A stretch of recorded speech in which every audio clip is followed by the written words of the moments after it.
for both squads. And the final team for the North Carolina AAC champions as a member of the Mid-Eastern Athletic Conference.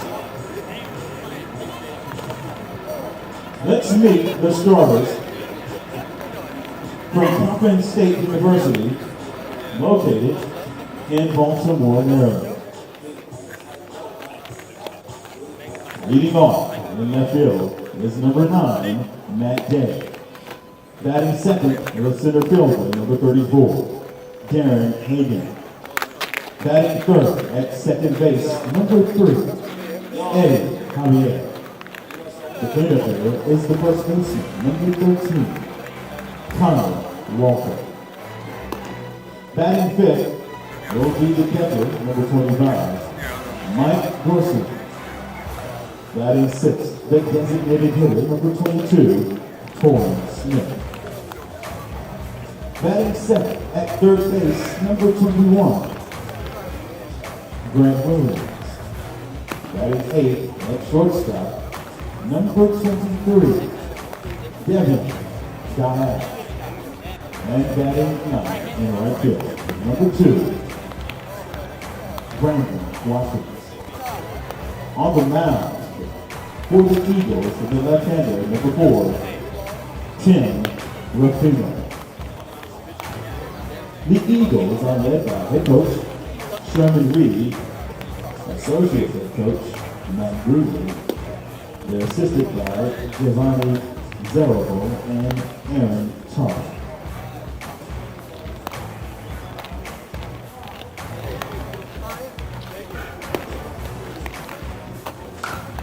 Fans, we ask that you please remember to abide by the 3 W's here in the War Memorial today. Wearing your mask, washing and sanitizing your hands, and waiting 6 feet apart from fellow fans. We thank you for your cooperation in helping to keep all things safe.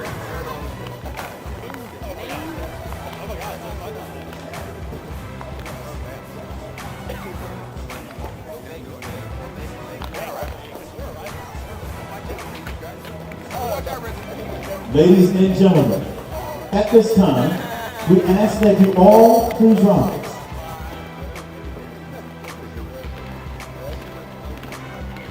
And if possible, remove our headgear. As we honor American servicemen and women around the globe by directing your attention to center field. As we play first, lift every voice and sing, followed by the Star-Spangled Banner.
Thank you.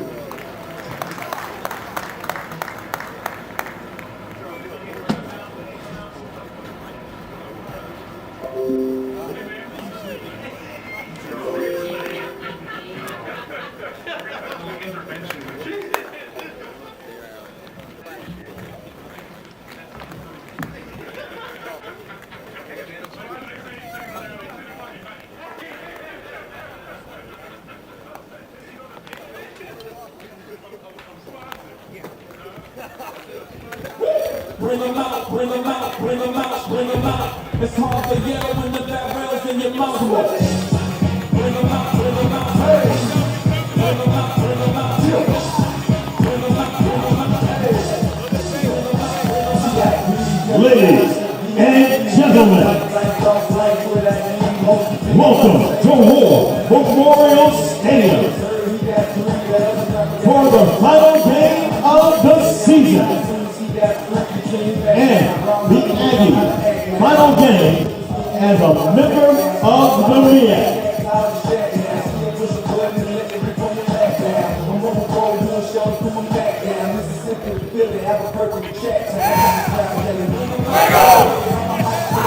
And welcome to the field,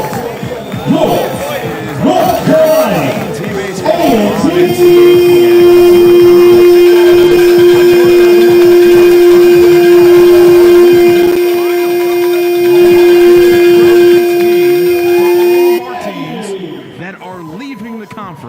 So everything except for bowling, the end of an era in front of us today. Yeah, that is definitely, you know, what is happening right now. I mean, wow, you just put it into perspective for me.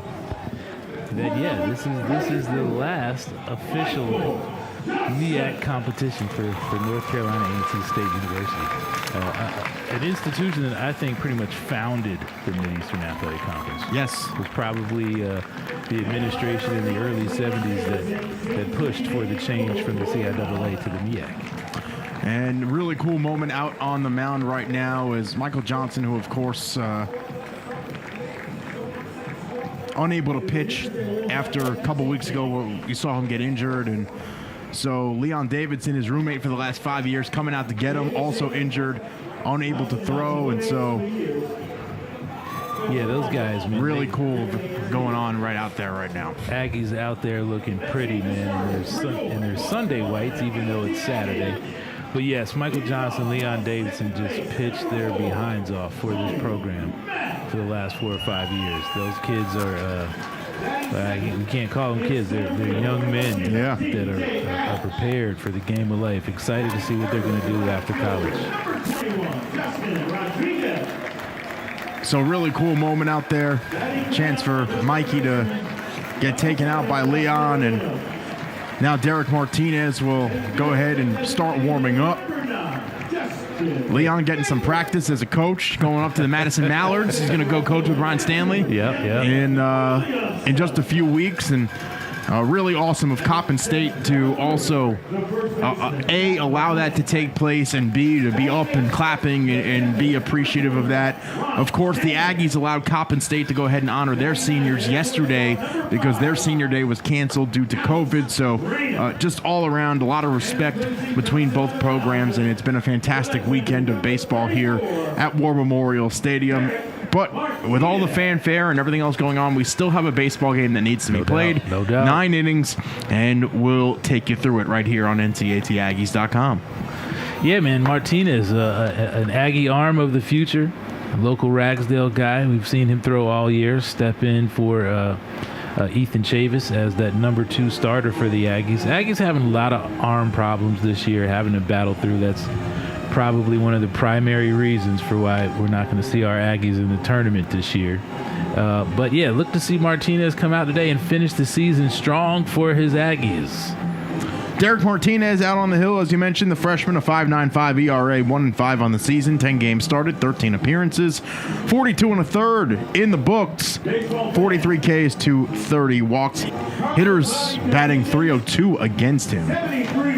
Yeah, just, going to have to figure out how to get the ball down. He's going to become a better pitcher at every rep that he is able to get, and this being the final rep of the season for Mr. Martinez.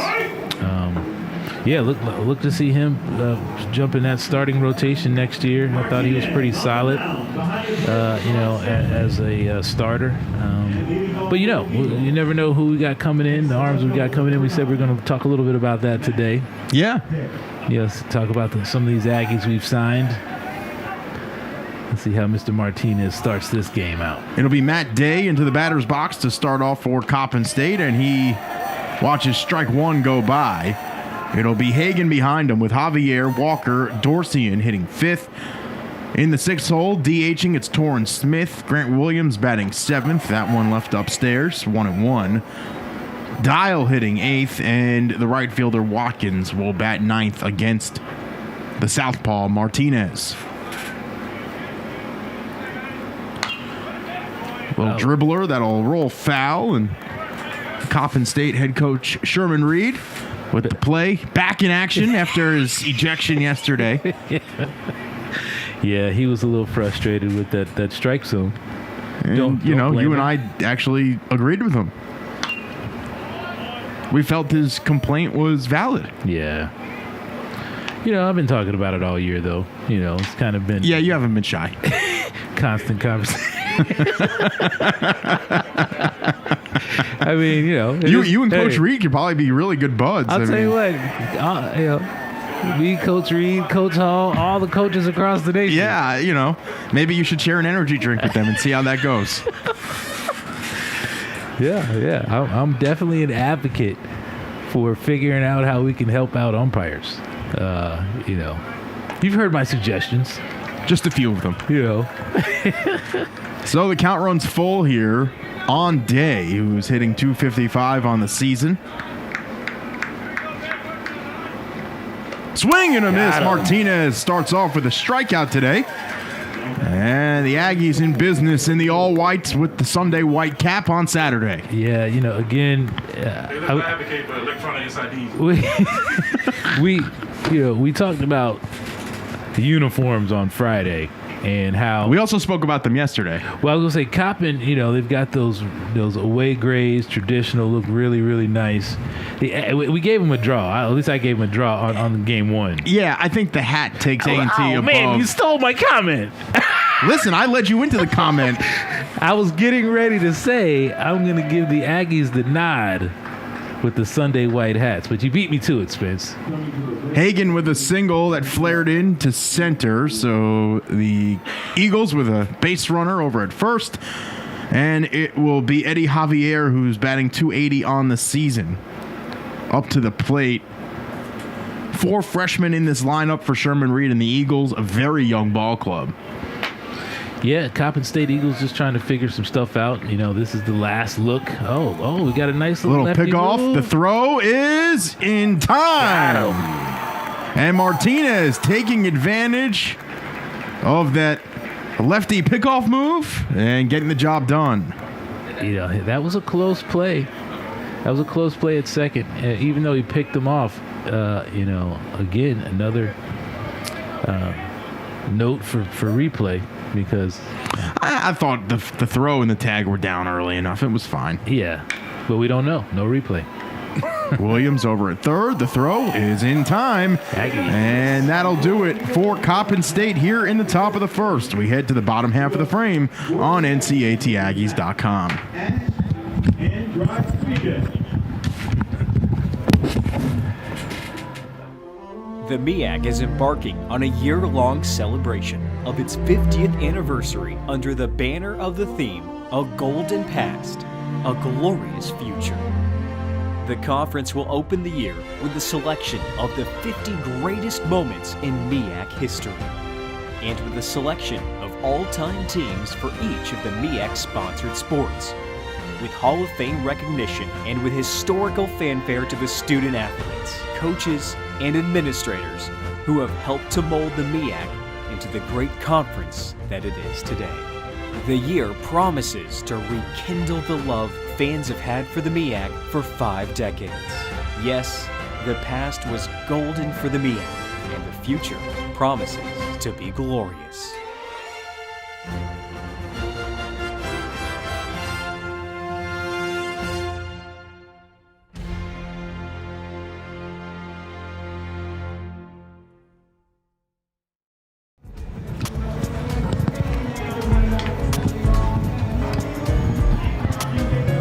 Back with you here in Greensboro.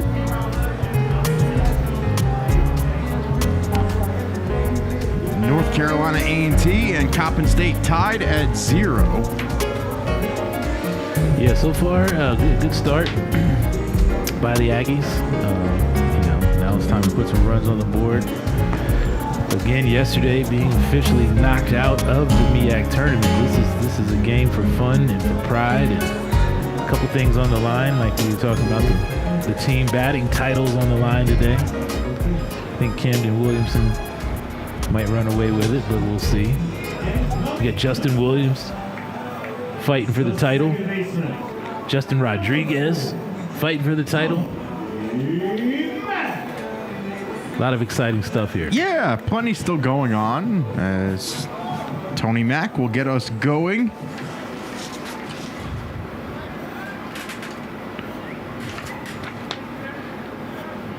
Mack has struggled this series, 0 for 8 at the plate. Ooh, nice run. And he's able to go ahead and collect his first hit of the weekend on the first pitch he sees. He jumped on it, man. He's, again, been the traditional leadoff, likes to look at a lot of pitches. That's one of the first times I've seen him jump on that first pitch this year and line one to left field from the right batter's box. But you know what? That's something that you and I have advocated for from the whole team, really, is that we feel like, especially in college baseball, you're only going to see X amount of good pitches to hit. Yeah. And so you have to be a little more aggressive. As Tim Ruffino, the lefty on the hill for Coppin State. That one turned inside out, grounded over to Dial. The flip to Javier. The throw is not in time. That was a nice turn. Again, Tony, I would have maybe, Coach Hall's been calling a lot of steals with Tony. It is early in the game. I would like to see Tony Mack steal a bag there, or maybe some bunting. Again, I've always advocated for bunting this year whenever you've had 0 outs. Have you? Well, hey, man, it takes you out of that situation. Yeah, I can't stand seeing double plays, man. So, no, for sure. I put something on right there, even if it's the first inning. Rodriguez up at the dish now, and the throw over to first. Did he crawl back? Oh, wow. What? Ash able to crawl back into first. That was another call for replay. Yeah, that was. And I don't know, that's a little. I mean, because he had him leaning bad, man. That was another 2 lefties today showing some lefty moves from the mound. Yeah, I mean, TJ just took a chunk of dirt with him. Yeah, broke his ankles there. Yeah, he did.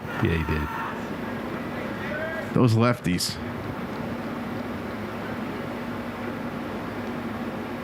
They're holding him over there. That one to the backstop. Dorsey couldn't keep it in front of him, and so now Ash will advance to second on the wild pitch. Aggie's got one out there.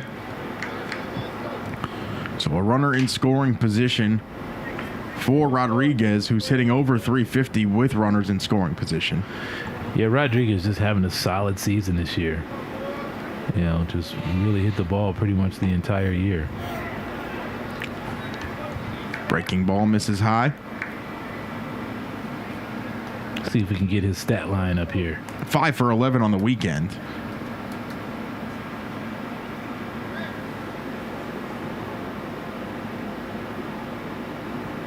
Swing and a miss. Good hack right there. Good hack. Yeah, it's kind of cool playing this game on a Saturday. This is normally a Sunday game. Yeah. I think it'll be nice. Tomorrow, of course, a track meet here at A&T.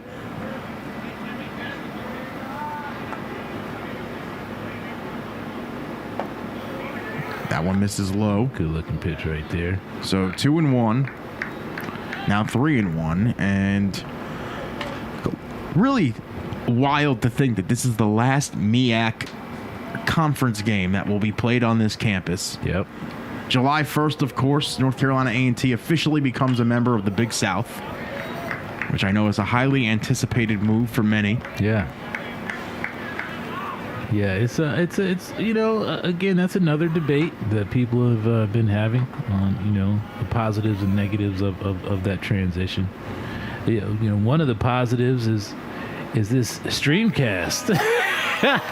This is the first year we've had Aggie baseball, online, Right. with an awesome broadcast. Yes, it has been a lot of fun.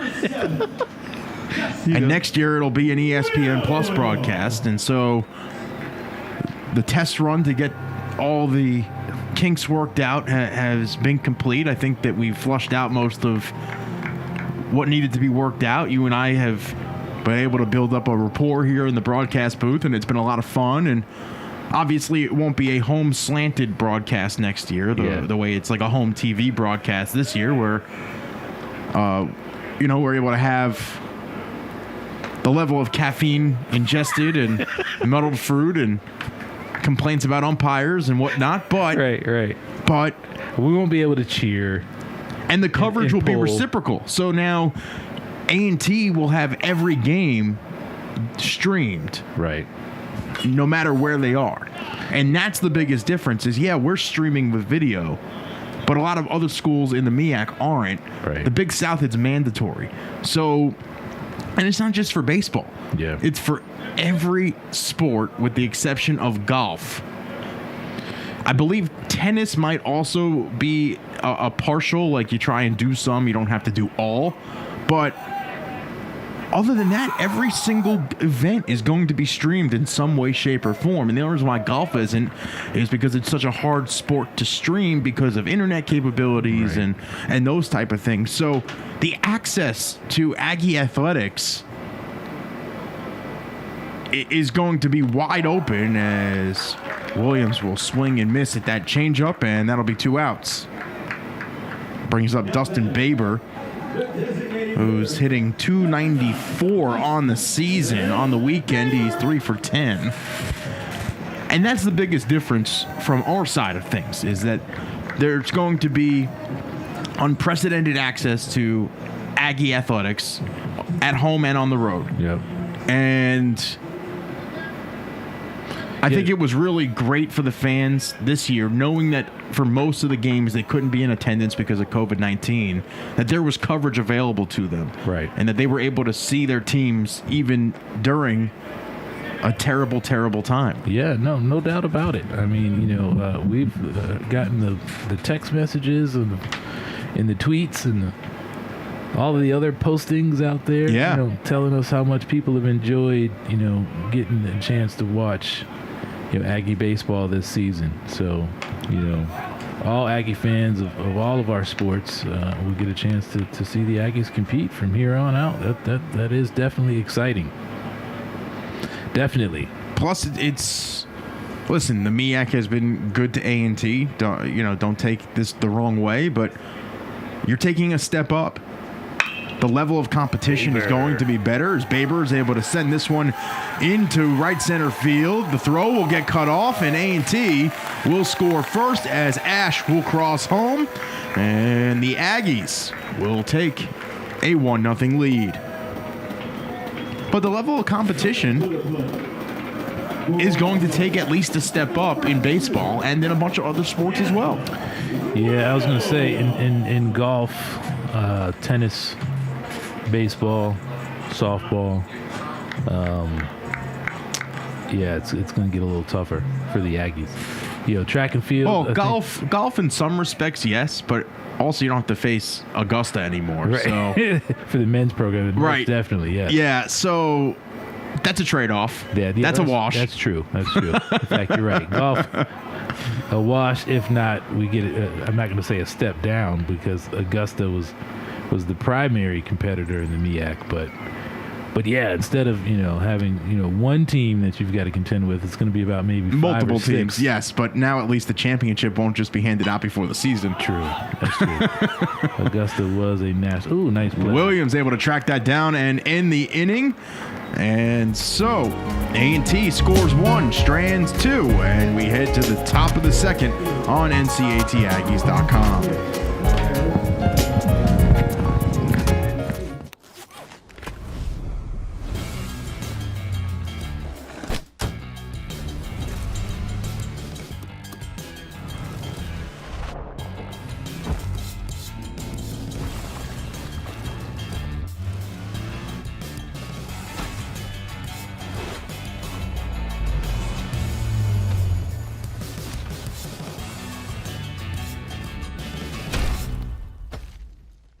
Ford is built to fit your lifestyle.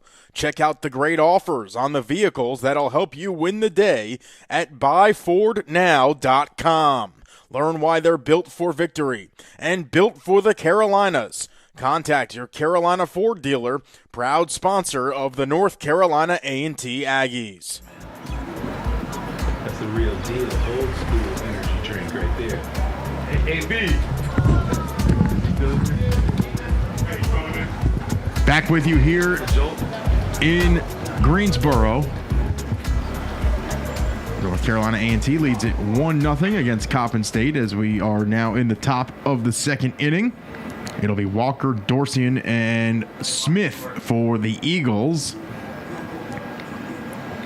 So we're gonna finish with a 9 today, huh? Finish with a 9. So is that why you had a coffee and an energy drink Yeah, here? Because you got man. the extra 2 innings that you have to get through? And I will say this year was my energy drink, testing phase.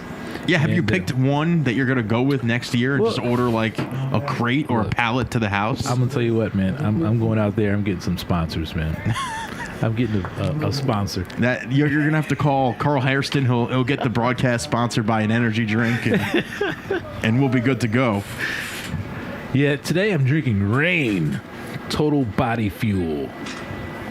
Little razzleberry. What do you think about that, Spence? It sounds like a horrible idea. After your coffee with probably a double shot of espresso in it. Oh, man. But if you want to give your body the equivalent of a shock from the defibrillator, then so be it. That's what I need, man. That's what I need. 1-1 count on Walker. Walker hitting .340 on the year. That one upstairs. Thought about it. Hey, so have we heard anything on the Twitter, the tweeter? Oh, that's a Jacob question. We're gonna have to find out. Yeah, I want to hear some of these lineups. Some of these people have been turning in. We were playing the lineup game yesterday. Best of all time, and then there was an assignment given out. Yeah. In game 1 of this series for all Aggie fans to name their all-decade team. And since we missed 2020, let's go ahead and add 2010 in there. We did kind of say 2011 to 21, but we'll do 2010 Okay. to 2021 and name our all Aggie, all-decade team, every position. Catcher Mike Dorsian is here, and we'll take a turn against Derek Martinez. Turns, tries to fire the bunt down, and almost had his legs taken out. I like it, Coach Reed. Coach Reed calling the bunt. This is a bunting chance here. Great time to just work on the fundamentals right now. I mean, this game is about the future. Certain teams, man, you're going to see it every time. Sometimes it depends on coaches. Coaches, like I said, Coach Hall knows his hitters can swing it at certain times, and sometimes he prefers to let them swing away. A lot of coaches that have that philosophy. I'm a big stay out of the double play. Reyna tracks it down and will hold it instead of trying to make the aggressive throw, so that will be an infield single. Yeah, that was kind of like a swinging slash bunt type of deal. Again, I haven't seen that. They used to teach the slash bunt. Yeah. When I haven't seen a slash bunt, and I particularly hated the slash bunt as a defender because a guy could just line one into your third baseman's teeth right there. Yep. Especially if they charge. A lot of these teams call these charging bunt plays. Yeah, Coach Reed making sure he's going to push these two into scoring position, put some pressure on the Aggies right here.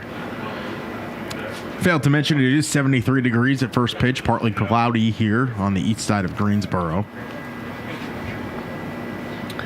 Definitely a bunting situation, and they take the bunt off. I think Coach Reed wanted to just see how A&T would react in the field. True. That sometimes happens. See what kind of bunt defense. Typically you see bunt defense, called on first and third. Sometimes when there's first and second. I saw Coppin calling a few first and second bunt defense plays yesterday, but Aggies choosing not to call a play.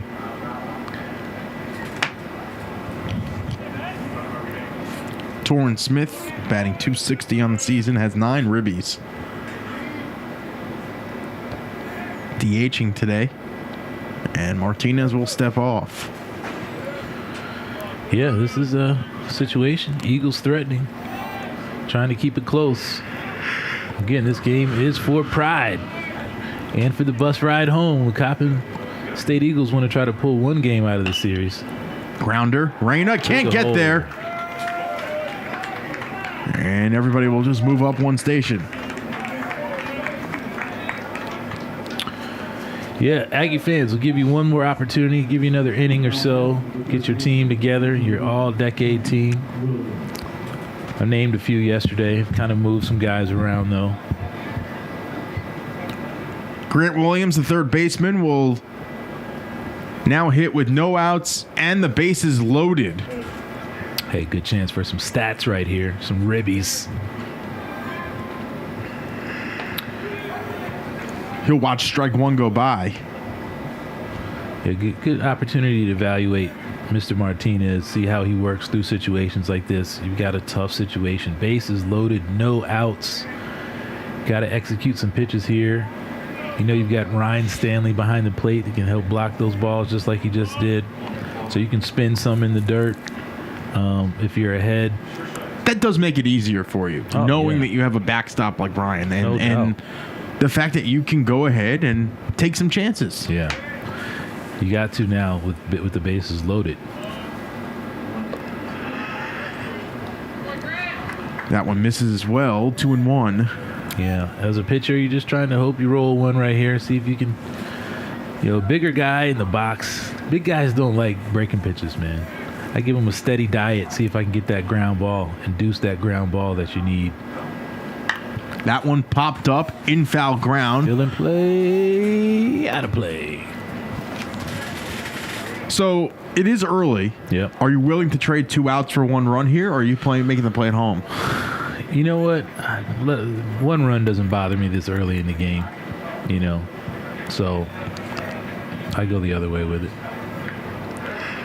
I try to make sure I get some outs. You want to get some outs, limit the damage.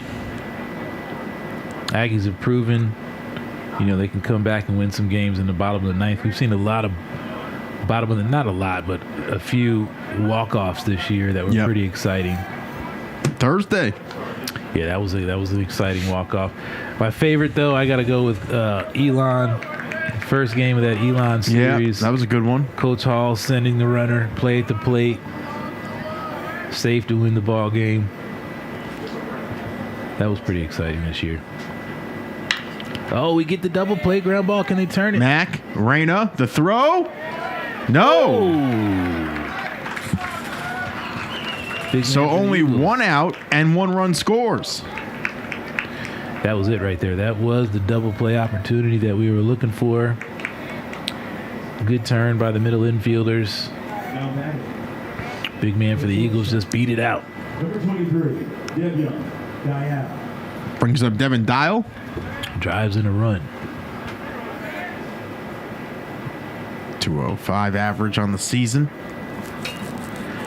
Yeah, no, this is a fight to who wants to finish the season with a dub. Yeah, I mean, that's what it is. Who wants to go into next year like, hey, man, we wrapped it up with a dub. And we're going to see if Coppin State wants a 6-hour bus ride thinking about a sweep. Right. Which, ooh. Yeah, that doesn't sound fun to me.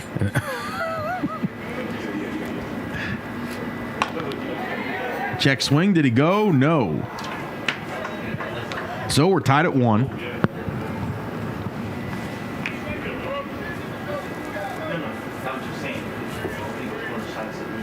First and third. I didn't see Ryan Stanley put a play on, but I don't think the Eagles are going to try to steal with Ryan Stanley behind the plate. It's easy. First and third play with Ryan Stanley behind the plate. Yep.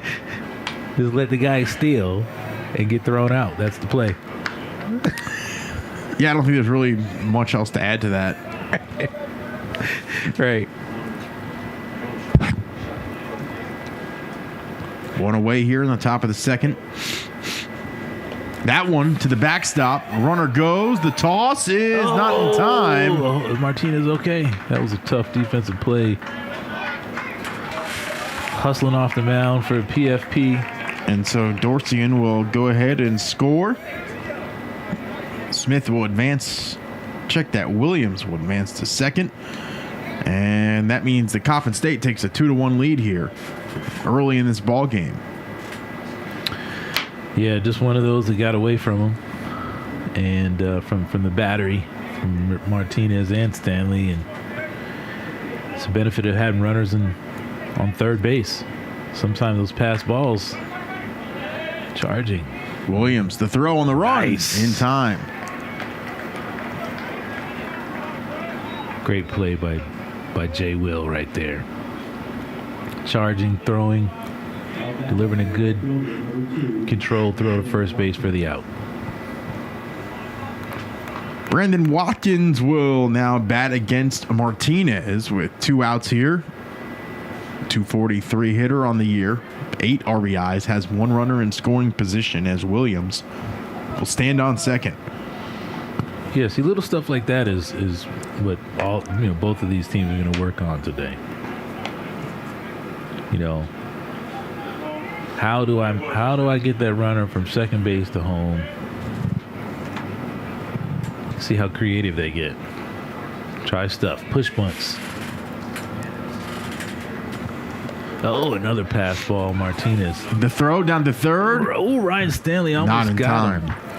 Yeah, that was close. With the ricochet off the baseboard back there.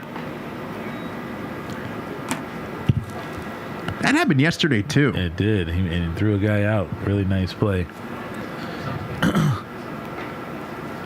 Yeah, Stanley coming out to talk to his pitcher. We got to figure out why we're having these pass balls here. Another one's going to cost the Aggies another run. Yeah, Stanley out here saying, listen, man, it's my last game. All right. What are you doing? Come on. Making me run all over the place. My Fitbit already went off. I have my steps. Yep. I'm anxious to hear these teams, man. We'll go through our major league teams and then maybe finish it off. Yeah, I want to see what the viewers have to say. I thought my major league team was pretty off good. the charts. It was pretty good. Man. Yeah, it was I pretty went home good. and thought about it some more. Yeah, it was good. Ours were both good. Yeah. And then I went home, looked at a few more, stats and things just to kind of check out where everybody was. Ichiro was a bad dude. Man. He was. Ichiro was a bad guy, he was. man. He broke into the Japanese professional leagues at he was 19. Right. I mean, he played professional baseball for almost 30 years. Fisted him. Got to make the play. Got to get over there. See if Martinez. The throw over is Got in him. time. Oh, man, good race to the bag there.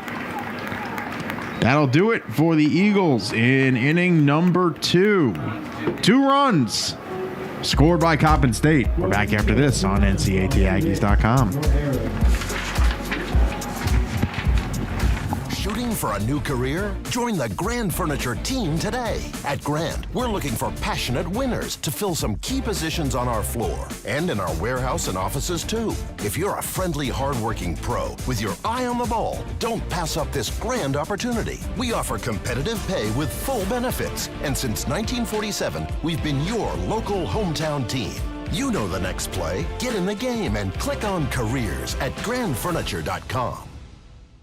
A ceremony with J.T. Fisher Funeral Services can be anything you wish it to be, from a simple or traditional ceremony to an elaborate celebration of life. J.T. Fisher's caring staff will guide your family in creating a meaningful ceremony to honor the life and memory of your loved one. Funeral services are as unique as life itself. Put your trust in the hands of the caring, experienced professionals at J.T. Fisher Funeral Services. Take comfort. JTFisherFuneralServices.com. Mrs. Winter's Chicken and Biscuits is the Triad's true Southern-style restaurant. Our classically American Southern fried chicken, hot buttery biscuits, and home-style sides can't be beat. And we have a seat at the table just for you. Come by for a 3-piece dinner combo for only $5. Come see why we've been voted the Triad's best fried chicken 10 years in a row. Located right next to campus with a 24-hour drive-through window. 3. Zach McLean will step into the batter's box against Tim Ruffino. Ruffino only 16 pitches so far. This one, a laser into center field, and that'll drop for a single. Zach's bat starting to heat up this weekend. Last game, 2 hits, now 1 in this one. Yeah, Zach, again, had an up and down year. Been solid for us for a while. Another one of those seniors, man. It's gonna be sad to see him go. 14 guys got honored before the game. Yeah, that's a lot of bodies to have to replace. Yep. It's tough to be a D1 baseball coach, I'll tell you that. They only get 11.7 scholarships. Yep. That you got to spread out amongst 30 plus guys. Yeah, it never made sense to me.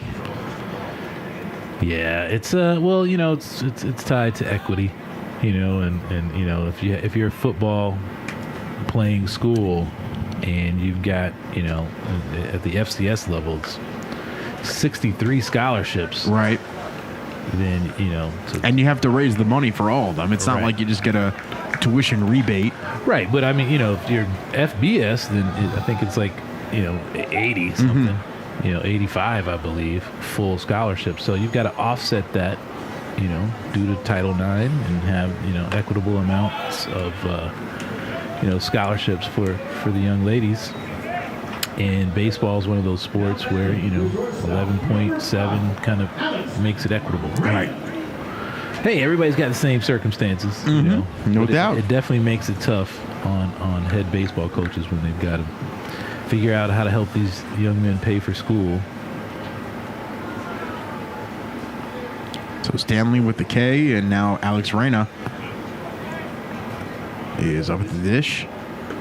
Breaking ball misses. Yeah, 14 seniors, a lot of leadership on the team. Again, this is a team that was, I think, last year, before COVID, was headed to a MEAC championship, and just got kind of let down and had to fight through the mental and physical challenges that we've been talking about this year. It's just kind of tough for everybody. And this team was poised for a championship last year. I mean, took care of Boston College. Yep. Stayed in there against top 10 NC State. Yep. I mean, really looked like a special team. It's pretty much the same team. But we had arm problems.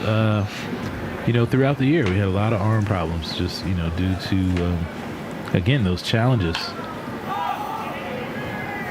Tough Javier play. backing up. And he makes the play. So, yeah, just kind of, every year, it's just, you got to figure out how to replenish.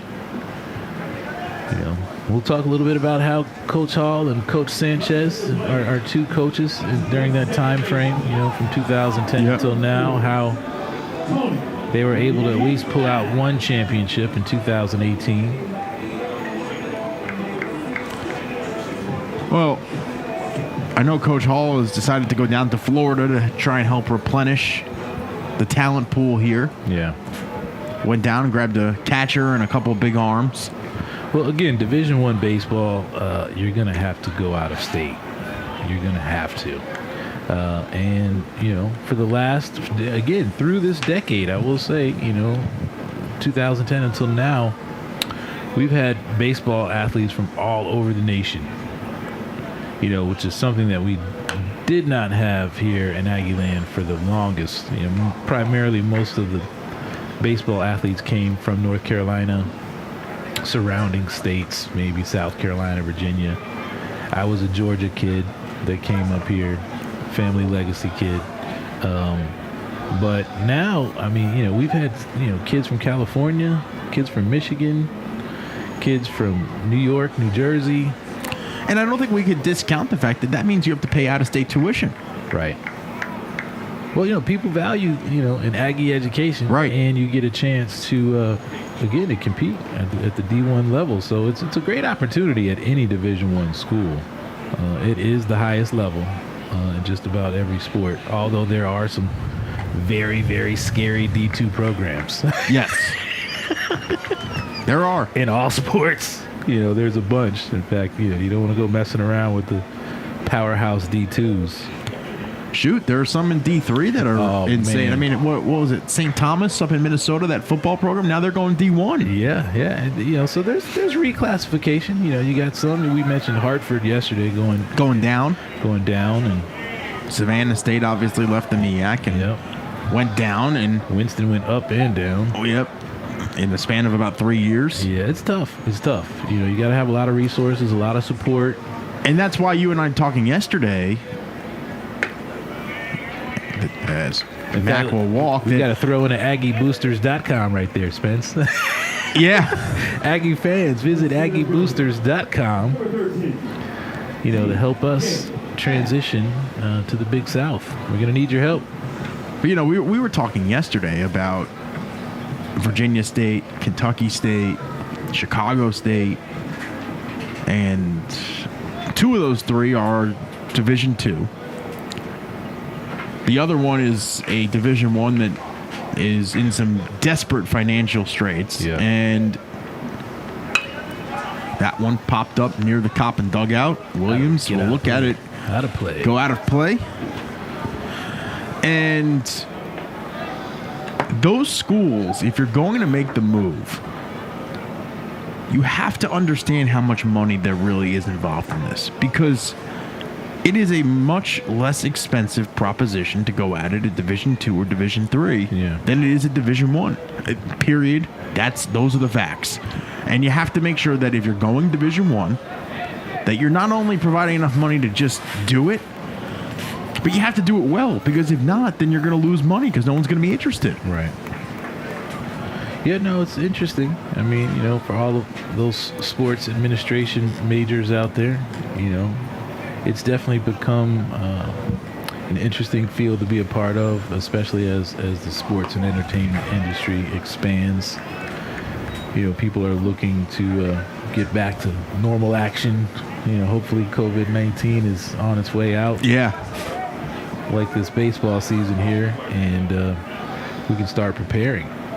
Swing and a miss there by Ash. And Dorsey in the throw, and that'll do it for the Aggies in the second. Coppin State still leads it 2-1. We're back after this on NCATAggies.com.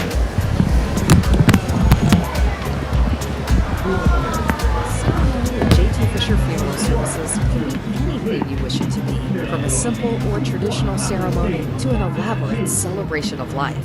J.T. Fisher's caring staff will guide your family in creating a meaningful ceremony to honor the life and memory of your loved one. Funeral services are as unique as life itself. Put your trust in the hands of the caring, experienced professionals at J.T. Fisher Funeral Services. Take comfort. JTFisherFuneralServices.com. It's a calling that's kept us free. It's a place to belong. What's the calling? It's doing a job that makes a difference. Serving your community and your country. It's part-time service where the impact is full-time. What's your calling? Air Force Reserve.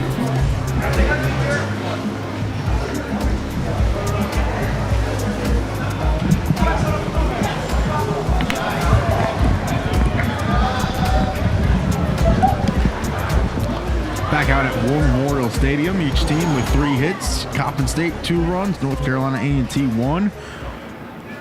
As Matt Day will lead it off for the Eagles here in the third. Corey, I know you've been perfecting your team. Yeah, man, just trying to get my honorable mention together. Yeah, good ball game so far, Martinez tries to get in on the Eagles batter. Yeah, I haven't, again, I've seen very few inside pitches called, and that looks foul. Yeah, but you look at what Chavis did and what Cole Parks did. They both threw inside this weekend and had success. Yeah, I was going to say, it's one of the first weekends I've seen, an umpire kind of give the pitcher some of the inside half of the plate. again, man, you know, the inconsistencies, man. I'm telling you, we've been talking about it. So, you know, you have to. So what we're talking about is adjusting to an umpire zone. No longer being able to execute and do things that you're accustomed to doing. You've got to try to figure out where this umpire is going to call some strikes. I mean, do you not think that that's just part of the game at this point? I mean, well, I guess what I'm saying is it should be. Okay. I mean, you know, it should be a consistent strike zone, or at least close to consistent. Martinez fans day, and that'll bring up Darren Hagen. You know, you shouldn't have to adjust to 30 different guys over the course of a season. You know, up and down, in and out, you know. So, but yeah, Martinez is able to get him to swing. That's obviously always the best way to do it, is get him to swing. You know. There's no question. But sometimes, I mean, you know, and especially all of the middle misses we've seen this year, you know, those cause hypertension with the coaching staffs. Oh, I was about to say up here too. That's another drive into the gap there. And that will fall and be at least 2 bases as Ash tracks it down quickly. The throw will induce a slide, and Hagen is now 2 for 2 today. You know, we got into that debate earlier this year, too. We were talking about, you know, offense versus defense. Last night I was looking and found some interesting stats, man, about this year's Aggies. Okay. You know, it was surprising. You know, so I've always presented the argument that offense wins games. And, you know, I've noticed that Coppin State had the #1 batting average in the conference. Yep. They didn't win games. Nope. I noticed that the Aggies weren't too far behind. And we pretty much going to the tournament. Led in just about every offensive category in terms of, you know, in the conference, and runs scored. And have an above 500 hits, record in the conference. You know, and it's just like, we surprisingly had a lot of offense, but I think it's closer to what you've pointed out. We've had offensive attacks in spurts. Mm-hmm. And when we've had offense, we've had plentiful offense in one game. Coach Hall stepping out, trying to help his pitcher out here. Probably just he's making a pitching move, pulling Martinez out, putting Griffin in. I think he felt maybe Mr. Martinez might have been a little erratic today. Even though we're still very much in the ball game, wants to give some guys some innings. That's pretty much been Martinez this year. You know, kind of, you know, come in for a few innings, start the game, and and come out. You know, not necessarily a bad outing. You know, 1-run ball game. He just struck somebody out, and you know, but he's had a few pass balls that, you know, maybe I think coach is saying let's sit down for the day. You've done a good job. So Logan Griffith, who threw earlier in the series, will now warm up. 8 2/3 innings pitched, 7 Ks, a 12.46 ERA. Yeah, Logan with that good submariner delivery. Side armor. But anyway, so back to what we're talking about. Here's the other thing, too, though. You know, because other people talk about defense is how you win games. Okay. We had the best defense in the league, man. Right, but what did we not have the best of? Well, here's the thing. We probably didn't have the best consistent offense. And we didn't have the best pitching, obviously. Bingo. You know, pitching, you know, was a tough go this year. We had a significant amount of arm problems. A lot of guys had to pick each other up.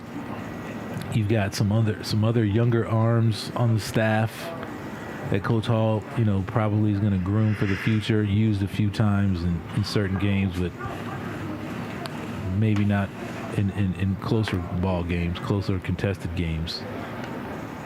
So, you know, pitching was a struggle this year for the Aggies.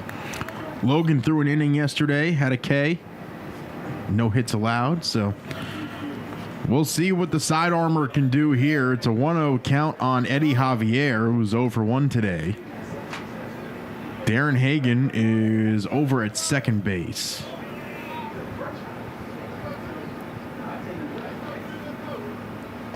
Good pitch by Griffin. Yeah, side armor that can throw strikes is a great weapon to have. The only thing that would be better would be a knuckleballer that could do it. Right.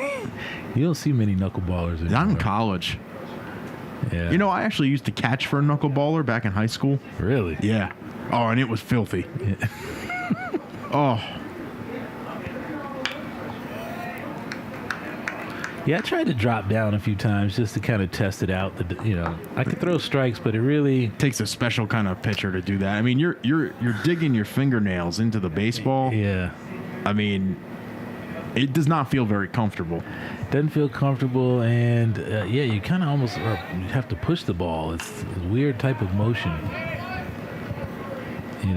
You know, Tim Wakefield had a lot of success doing that. Oh yeah, but he was probably the best. Phil Necro. Yeah. Phil Necro was like 100 years old pitching, wasn't he? Listen, when you only got to throw the ball 50 miles an hour, it's not so bad. What kind of tension's on your arm at that point? Right. I remember watching Phil Necro in Atlanta Fulton County Stadium in the mid-'80s.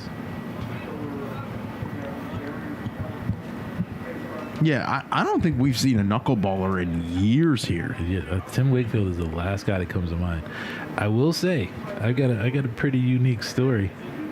I was playing independent baseball after I got released by the Marlins, and I was pitching for a team in the Northern League, the Schaumburg Flyers. I got traded to the New Jersey Jackals in Montclair, New Jersey.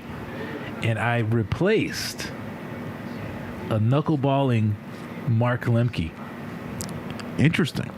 Okay, Mark Lemke was trying to resurrect his career as a knuckleball pitcher after he had retired from the Atlanta Braves, and he was getting some innings as a knuckleball pitcher for the New Jersey Jackals, and just hung it up for good, I think. And I replaced him on the pitching staff. Yeah, it's a pretty cool story, huh? Yeah. Listen, for those Braves fans out there. Yeah. All those folks who thought Chipper Jones should be on our everything team over Wade Boggs, and oh man, I had to give it to Brooks. Yeah, listen, that was a good one. That was a good choice. Yeah, you can't complain about that. Brooks Robinson was fantastic. He was a bad dude. I've seen the highlights. Listen, that's not to say Chipper Jones wasn't a great player. Yeah, he definitely awesome. belongs in the Hall of Fame. Definitely in my eyes, Chipper Jones was probably the best switch hitter that I ever saw play. I mean, he was just a ball player. Yeah, again, I've always been amazed at guys. I can't imagine facing a guy who's a home run threat from both sides. Right, we're just impressed when Tony Mack can hit from both sides. And he lined one earlier today from the right side of the plate. First pitch, bang. Good right-handed swing. This count runs full. Mr. Griffin out there battling for the Aggies, trying to keep it a 2-1 ball game. Full count. I always like to see full count pitches right here. See if he can freeze them. Grounder. Reyna just under the backhand. And that throw will come in fast enough to prevent Hagan from scoring. So Javier on with a single. Hagan over to third. And that'll bring up Connor Walker, the first baseman. With 33 ribbies on the season, he's hitting .340. He walked in his first at-bat last inning. The first baseman, number 13, Connor Walker. Yeah, this is Walker's their 4-hole guy. Again, legitimate 4-hole stature there in the box. That softball stance.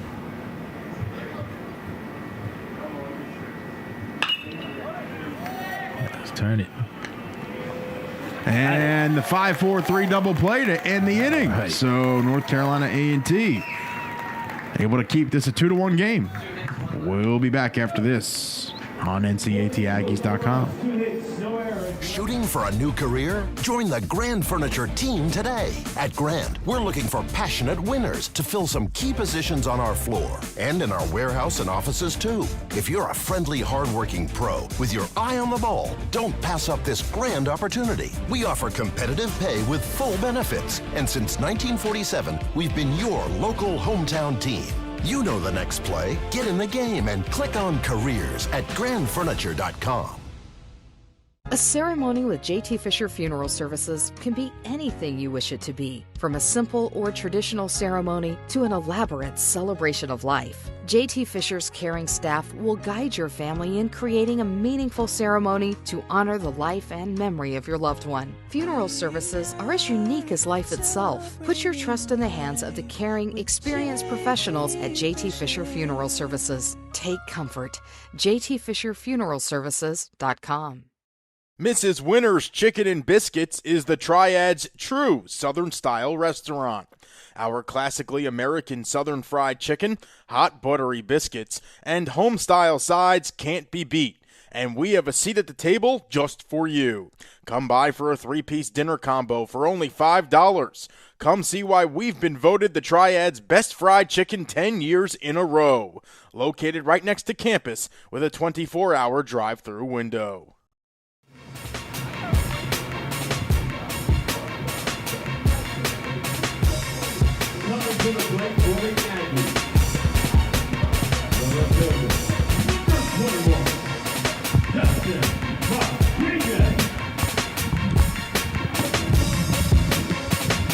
Young Aggie and Eagle fans out in the ballpark today.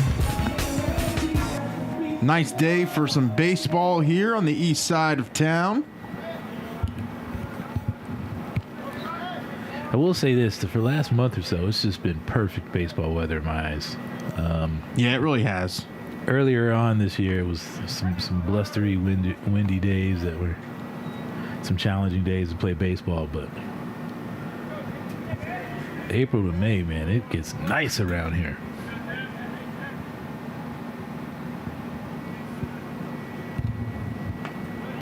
J-Rod with a good hack. So Justin Rodriguez with a walk today, hitting .306 on the season.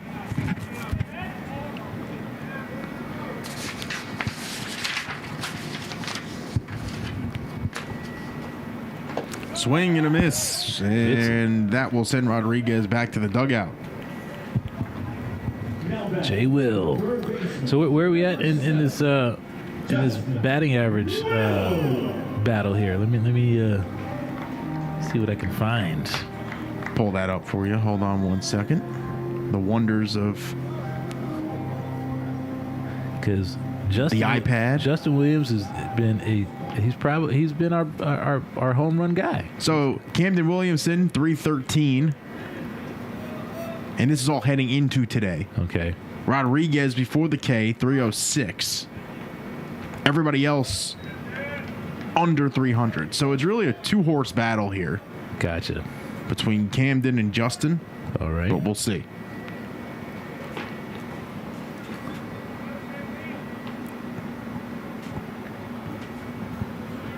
Here's the 1-0. That one misses high. Ruffino hasn't looked bad today. Yeah, both pitchers, pitching staffs, again, have gotten in and done the job. We've got an inning where we scored a run and threatened, and the Eagles got an inning where they scored 2, and there's been a few other threats, but 2-1 ball game.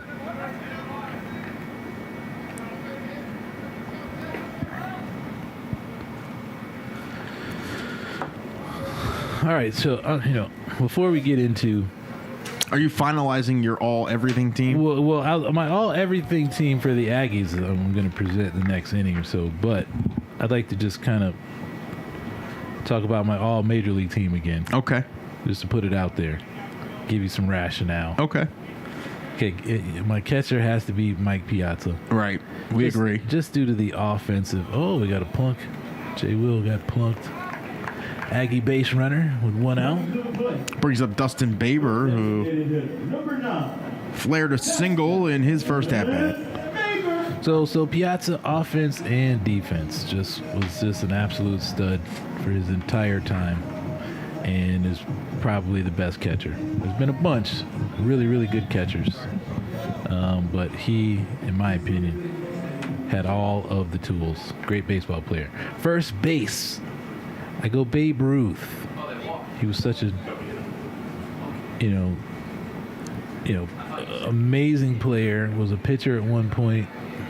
Ended up being known for his home run hitting abilities, but again, during the time when the league was segregated, still had a significant amount of competition against Negro League pitchers. Yep. And everybody, it was a consensus that Babe Ruth was the man. He was the truth. So I got to put him in the lineup, man. You got to have Babe Ruth in the lineup. So he's my first baseman. Lefty over there holding the runner. Had a nice pickoff move. Quickly 0-2 on Baber. Baber, another young man, has had a great career here in Aggieland. Outstanding shortstop. A lot of people don't know this. Dustin Baber is a high-level golfer, man. I wouldn't be surprised if you heard about Dustin Baber making an attempt to this one right there, driven into the gap, and that'll be a single as Baber having to stop in his tracks, and he'll dive back to first. So Dustin Baber with 2 singles already today. That'll move Williams over to third, and the Aggies are threatening with 1 gone here in the bottom of the 3rd inning. Yeah, that was a nice 5-iron to the left center gap right there. Yeah. I'll tell you what, you're right where you want to be. You have the team's batting average leader up at the dish with a man in scoring position and the go-ahead run over at first base. 1 out. Let's see if Coach Hall, he's giving some signals. See what I might hit and run here. Hey, I think he might do it as well. We got 1 out, first and third. We got our team batting average leader at the plate, who's just been absolutely murdering the ball everywhere. Oh, that good. One scoots up the line, and A&T will tie the game. Dorsian couldn't keep it in front of him. We gave them 1, they gave us 1 back. That's 2 runs scored on pass balls. Always frustrating as a pitcher. And now Baber will stand at second. And the go-ahead run is in scoring position. Yeah, no, back to Williamson. Williamson has been spraying the ball all over the park. I mean, opposite field, pulling the ball. I mean, just seeing it. Inside pitches, fisting them out for hits.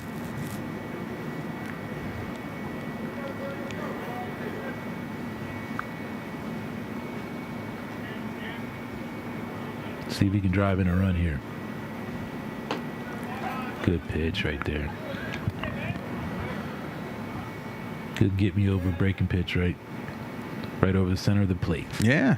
Listen, Ruffino has not had bad stuff today.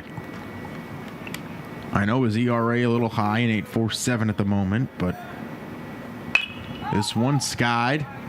That's going to get out of play. And it'll come up here towards the broadcast booth, actually. Oh, man, we almost got one. Finally thought we were going to get a souvenir this season. I'll tell you what, I'm glad they put that net up there, man. Yeah. We could definitely catch one to the face if that net's not there. Yeah, that would have been bad.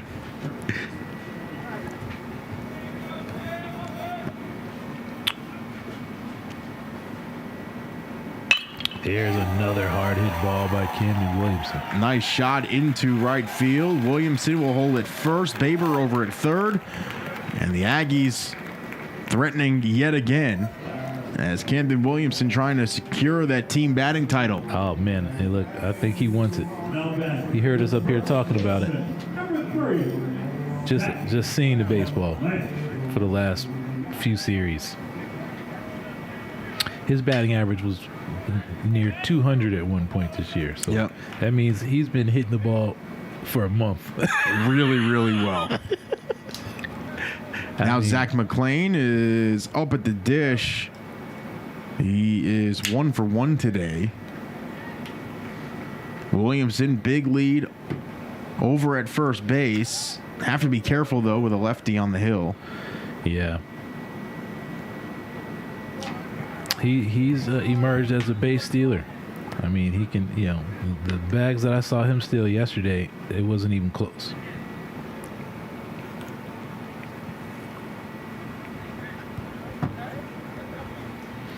Two ball game. Eagle coaching staff to go talk to their pitcher for a second. And now some action getting set to begin in the Eagle pen. But, all right, so let's jump back in on my lineup here. So, second base, we talked about Robbie Alomar. Okay. I did some research. Joe Morgan, a lot of people are going to say Joe Morgan.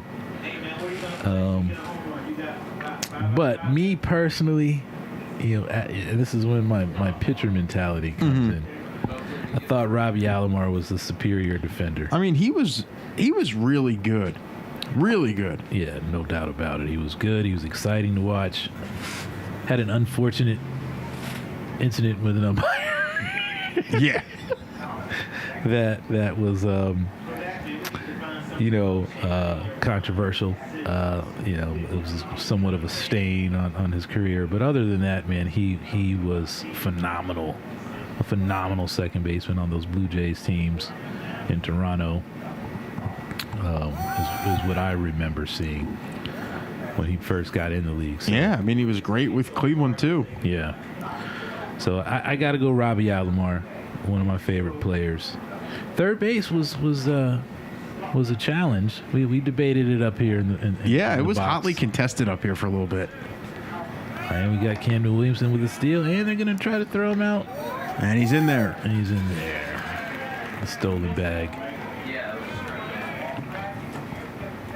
Good throw by the catcher. Better break and steal by Camden Williamson.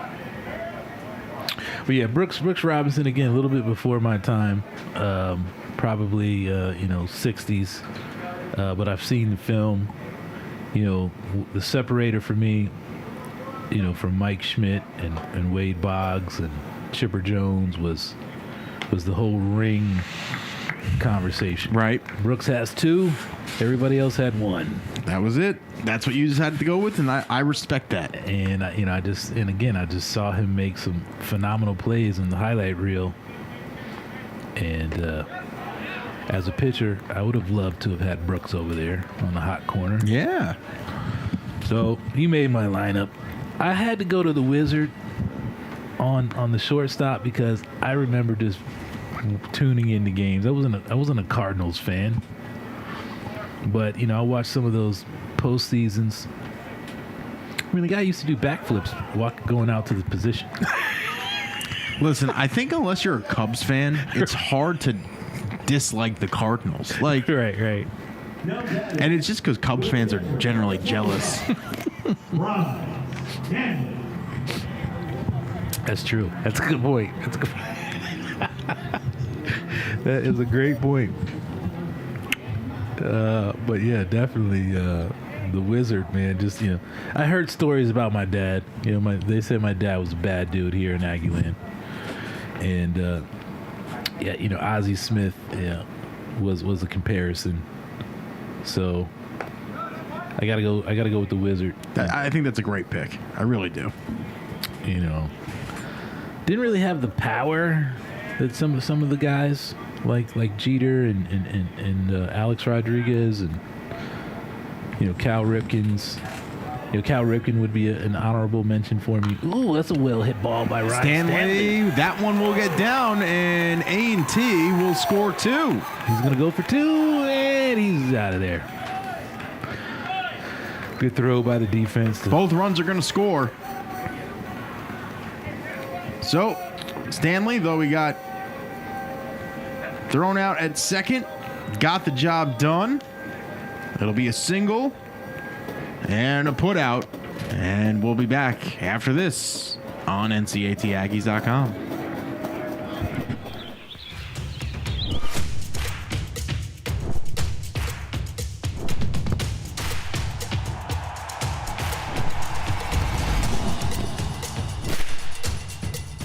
all the ways you love to play. Academy Sports and Outdoors makes it easier than ever to get what you need and have fun out there. Get free shipping on your favorite brands at academy.com or get free curbside or in-store pickup at your Academy store. It's bow time. How do you like your steak cooked? How about country? Because Bojangles is serving up their own brand of fine dining. We're talking thick, hearty, mouth-watering steak country fried to perfection and served up on a fresh and fluffy buttermilk beauty. And right now, you can snap up 2 steak biscuits for $4. So put on your fancy pants, because Bojangles has steak. It's bow time. It's a calling that's kept us free. It's a place to belong. What's the calling? It's doing a job that makes a difference. Serving your community and your country. It's part-time service where the impact is full-time.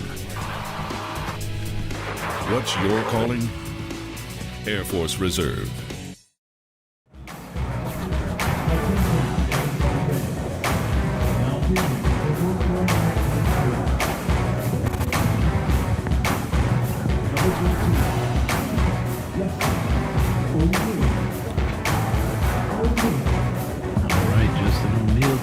For the Aggies, get the chance to throw the ball here. 12 1/3 innings pitched, 13-14 ERA, 5 Ks. Yeah, solid righty out of the bullpen this year. Oh, he's got a little hesitation action here. What is that? Oh, I like it. Oh, man, he mixed in a little Satchel Paige hesitation pitch right there. Did you see that? Yeah, and the dugout is loving it. Oh, man, he mixed in a little balance drill pause in the middle of his windup and then delivered a fastball down the middle. Yeah, there were stories about Satchel Paige doing that, man. It was called the hesitation pitch. That's your pitcher. Oh, yeah, no doubt. Anybody who can break into the big leagues at 46 years old, man, must have been ridiculous. Yeah. Can't imagine that guy as a 21, 22-year-old pitcher. That one popped up. McLean coming in. He was there to do that by somebody. And he'll make the grab. So Dorsian retired. And that'll bring up Torrin Smith. Adding a little postseason flair there. He's probably going to have a conversation with his pitching coach once he gets in the dugout. But it was exciting stuff. Yeah, it was.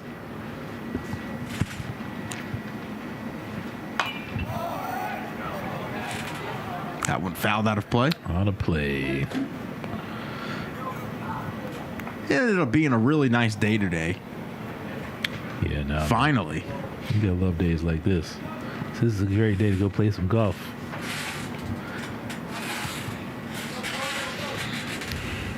Yeah, it's gonna get hot in about a month, though. Breaking ball misses inside. Are you excited for the Aggie Staff Golf Association to start back up? Oh, man, we're gonna start. Let me see. Today's date. Yeah, we typically start early. So it'll be like May 25th. I need to check the schedule, but yeah, definitely excited. We've got the equipment staff that's donated some golf shoes to the champion this year. Wow. So whoever wins the title gets a new pair of Nike golf shoes. I still think they that's legit. Oh yeah, no doubt. So I have a pair of white Nike golf shoes that I wear, actually. Yeah. Yeah. I got a great donation from the men's golf staff. Some good. Oh, he's doing it again. And this time it got sent into center field, but Ash there to make the grab. Mixes in 2 hesitation pitches this inning. That one got hit, but caught. I mean, that has to be beyond irritating in the batter's box. Oh, yeah. Yeah, now there's probably going to be some more irritating stuff that happens today. Last ball game, Last MEAC game. Have some fun. Throw a hesitation pitch. It'll be interesting to see That's a good pitch right there, man. Grant Williams in the batter's box now. He's got a ribby on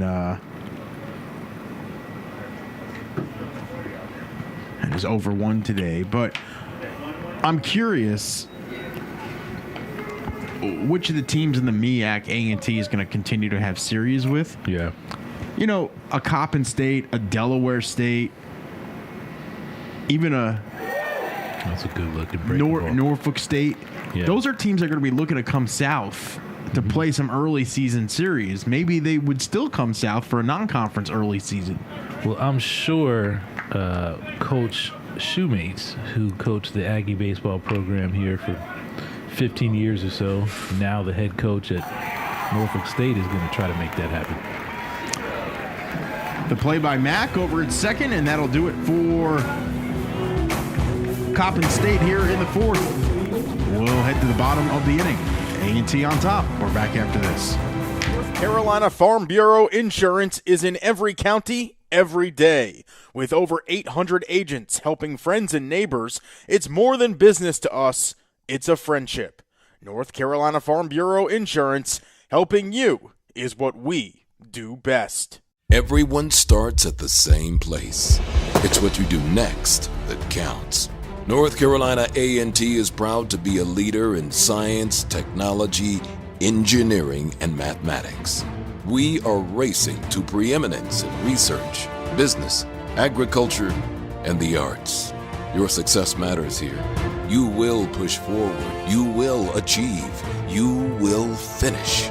Because that's what Aggies do. All along this bustling corridor, from Richmond to Williamsburg, to Hampton Roads, to the Outer Banks of North Carolina, one bank continues to make its presence felt and set the standard for serving its communities and local businesses, and for having the area's best bankers. One bank continues to enrich lives beyond banking. Town Bank, not just a community bank, your community's bank.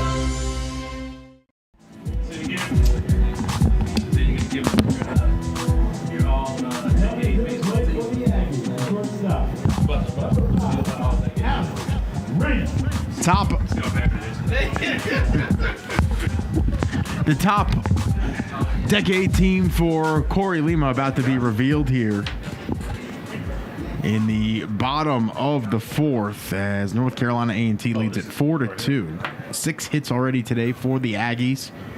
Alex Reyna will lead things off against Tim Ruffino, who's thrown 54 pitches in this one. That one will bounce in for a ball. Yeah, I'm going to finish off my big league team, and then we can get into the all-decade team once we get to the 5th inning here. So, so I was in the outfield with my major league team. I got to go with Hammer and Hank in my outfield, because there was no steroid issue, no issue with Hammer and Hank, no segregation issue. Hammer and Hank was just Hammer and Hank. Aaron, the late great. I got to put him in my outfield. Held that home run record for years. So he's my left fielder. We were talking about this yesterday. We got Brian Holloway joining us in the box. We were talking about should we include steroid era players, and got into a really good debate. We eventually decided with a yes. I got to put Barry Bonds in my outfield, man. I mean, despite all the, whatever nonsense people are trying to, that whole steroid era argument. Right, that's just it. He was a Hall of Famer before the steroids. Well, here's the thing, too. This a lot of people don't throw out there. In that 40s, 50s, 60s, 70s era, all of those players were using amphetamines, a.k.a. greenies is what we used to call them. Okay, if there was a drug test back then, they all would have got banged. So we're gonna call that the amphetamine greenie era. You just gotta take all that nonsense out of there, and just give credit where credit's due. Steroids or not, Barry Bonds was a bad dude. Okay, and whenever people, Reyna on the run, the throw down in time, throwing out. Good throw by the Coppin State Eagles catcher. Reyna just didn't get the jump he was looking for. That was a nice pick over there by Javier also. Yeah, Ruffino doing a good job of just, holding runners at first when they're over there. Had a quick move earlier in the game, and, that helps your catcher out when you can kind of keep somebody a little closer to the bag. But anyway, so back to Bonds, the guy was just a monster. Whenever you walk in a run to not face a guy, that was one of the things where I'm like, wow, they're willing to walk in somebody and let them score to not face this guy, which makes sense. So he's in my outfield. Mac will send this one into shallow left field, and that'll be a single. We've been talking about that too. Tony Mack, man, he's got a right-handed bat. That's two hits today from the right side. He's again, one of the first legitimate switch hitters I've seen in Aggieland in the last 10 years or so. DJ Ash will now come up to bat. He struck out today and is 0 for 2. Grounded into a fielder's choice, his first time up at the dish. All right, so I had one position left in my outfield, and that's when I really went, there's the move over there to first, holding the runner by Ruffino. But, yeah, I kind of looked up Ichiro stuff. I got to give Ichiro credit because the guy played professional baseball for almost 30 years. He had 3,000 some hits in the Major League Baseball. Had another 2,000, almost 2,000 hits in Japanese professional. The guy had 5,000 hits, man. Yeah. And listen, you get no... You get no pushback on the Ichiro pick from me. Some people might not give Ichiro that kind of cred, but I don't know how you can. I don't know how you can either. He holds the record for the most hits in a season to this day. It was like almost 300 hits in a season. He had over 3,000 hits in both Japan and so the United States. I mean, Ichiro, despite never winning a championship, he might be one of the only guys in my lineup that never won a championship, but deserves a spot. Yeah, but he was, if I remember correctly, wasn't he part of that Mariners team that won like 120 games? Yeah, no doubt.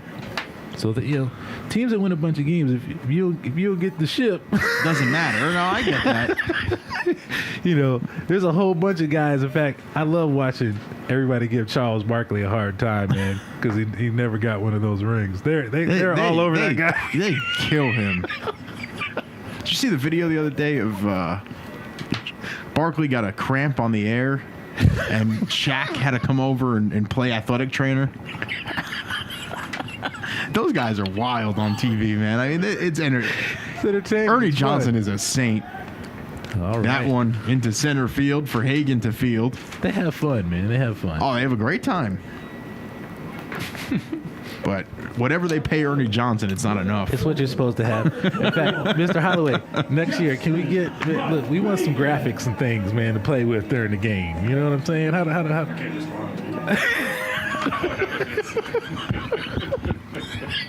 Well, Corey wants a telestrator is what he's telling me. I mean, he wants to write messages to people. Yeah, I want to get the marker on the screen and kind of make some stuff. Hey, I'll get you a replay machine. That's the compromise. You'll get a replay machine. Oh man! Looks like the Eagles are going to make a pitching change here. This guy's got a different number color. Yeah. He got that last jersey at the bottom of the bag. 30 years ago.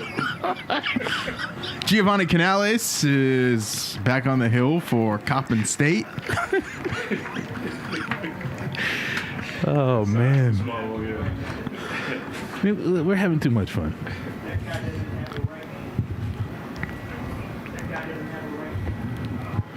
All right, so while the guy's warming up, so Ichiro finishes out my outfield. Okay. Then I went to the great Pete Rose, man, for my DH. Good choice. Did you write down all of our other teams too, or? Well, no. Well, I wrote down your team. Okay. Yeah, that's the one that matters. Your big league. What happens on the other side of this booth in terms of teams? But I gave Pete Rose my DH spot. It was an exciting player, manager. Leads the big leagues in hits. Greatest hitter in Major League Baseball history. So you just really asked for a telestrator, right, on live TV? Hey, he's the man. He's the decision maker. Oh, there's no question about that. You know, I want to draw some lines on screen, man. You're going to draw in the strike zone for every batter. That's Absolutely. all you want to do. There you go. See, this is all that's going to happen is every time there's going to be a box drawn, and if it's in Corey's strike zone, then the ump is going to make it to the next batter, and if not, then we're going to have a problem. Oh, goodness. I know, man. But, yeah, so my starting pitcher was the great Satchel Paige, and I again, I'm just amazed at his Negro League numbers. The fact that he broke into the big leagues as a mid-40s-year-old man. I'm in my mid-40s right now. I couldn't imagine facing big league batters right now in mid-40s. But that was when he broke into the big leagues. And he was just an all-out legend. So he's my starting pitcher. And then Mariano Rivera, the greatest stopper of all time, with that nasty cutter, threw right here in the WAR. Yep. As a minor league baseball player. Canales came in on the 13th, so a couple days ago, didn't record an out, gave up 2 hits, and was pulled. Yeah, still a 2-run ball game. You know, it's moving at a snail's pace, but still the 2-run game. Canales has got to come in and do the job for his team. Keep the Aggies at bay. Now, A&T up at Coppin State won the first 3 games and then lost this one. So we'll see if the Aggies can make it 7 of 8 against the Eagles this season.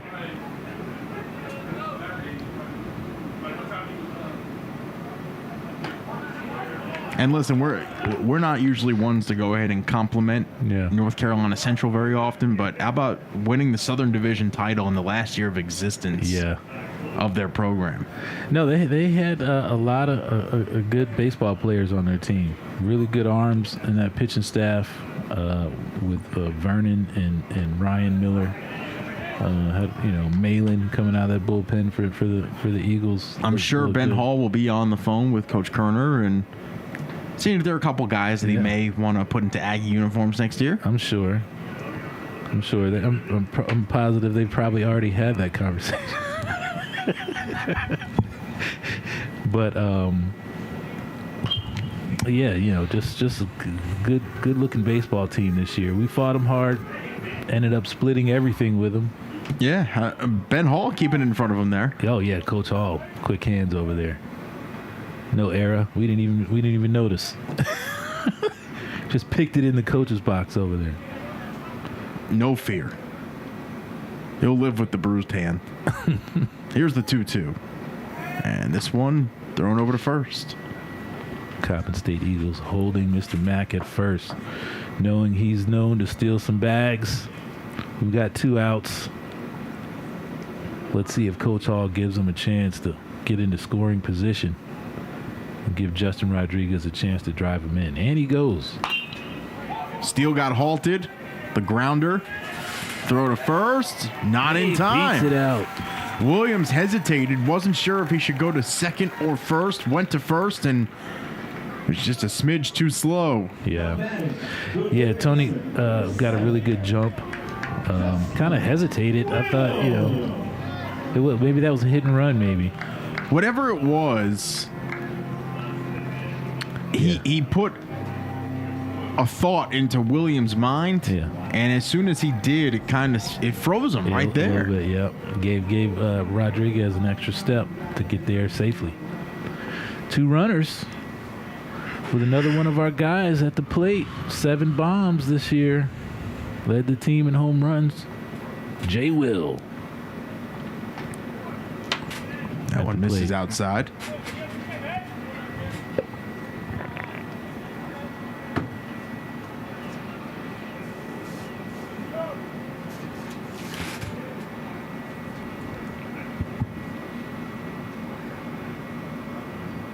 The 1-0 from Canales. This one chopped over to third and foul. All right, so while let's go back to your list here, see where the differences were. We agreed on Piazza. You, however, put Mark McGuire at first base, which is an awesome selection. Yeah, I thought it was decent. Man, his forearms, I still see him in my mind, man. I couldn't imagine Justin hits one deep center. Center fielder runs it down. And Hagan able to track that down and end the inning. So we'll head to the 5th here in Greensboro. We're back after this on NCATaggies.com. Come at me. Come at me, bro. Nana's a gamer. Must be that nationwide 5G she got from cricket. Nana got no mercy. I'm scared. More phone, more fun. Academy Sports and Outdoors makes it easy to get what you need and have fun out there. Get free shipping at academy.com or get free curbside or in-store pickup at your Academy store. Your mom's been posting a lot since she got that phone from Cricket. Every day. Here's a comment. We stan. Oh, Mom, you're the cool mom. More phone, more fun. In the Mid-Eastern Athletic Conference, success for our student athletes isn't just measured by wins and losses, points on the scoreboard, or individual stats. For nearly 50 years, it's also been measured by their performance in the classroom, in the community, and ultimately, graduation. Our student athletes aren't just playing to win a single game, they're playing to win at life. Because games end, but life keeps on going. The MEAC, educating student athletes for the game of life. Number 38. Back with you here in Greensboro. We are in the 5th inning as North Carolina A&T leads it 4-2. And Daniel Carter will now be out on the mound for the Aggies. 21 2/3 innings in the books, 23 hits allowed, 11 Ks, and 8.31 ERA on the season. And Corey, we're at the part of the broadcast where you're going to reveal your all-decade team for North Carolina A&T. No doubt, no doubt. All right, so I'm going to start with the catcher's position. Okay. And I kind of threw this around a little bit, but I had to go with our current veteran catcher, Ryan Stanley. I think it's a great choice. For several reasons. He was a part of that 2018 team that won the championship. Due to a reclassification at Pfeiffer, we were able to get Ryan as they reclassified to Division III, and Ryan needed a place to play. Division I catcher anyway. He had no business at Division II. No, he really didn't. I think he deserves a chance. I don't know if there's any scouts listening, but has been a true leader of the program.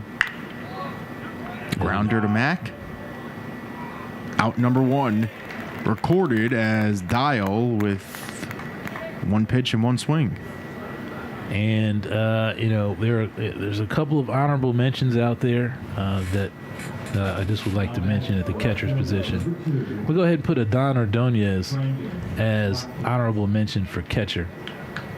He was a freshman All-American, but he's on my list in another place, so we'll come back to that in a second. But he was an outstanding catcher for us in the middle of this decade. He was also a member of that 2018 team, but had kind of relinquished most of the catching duties to Ryan Stanley, and was a great bat on that team that year.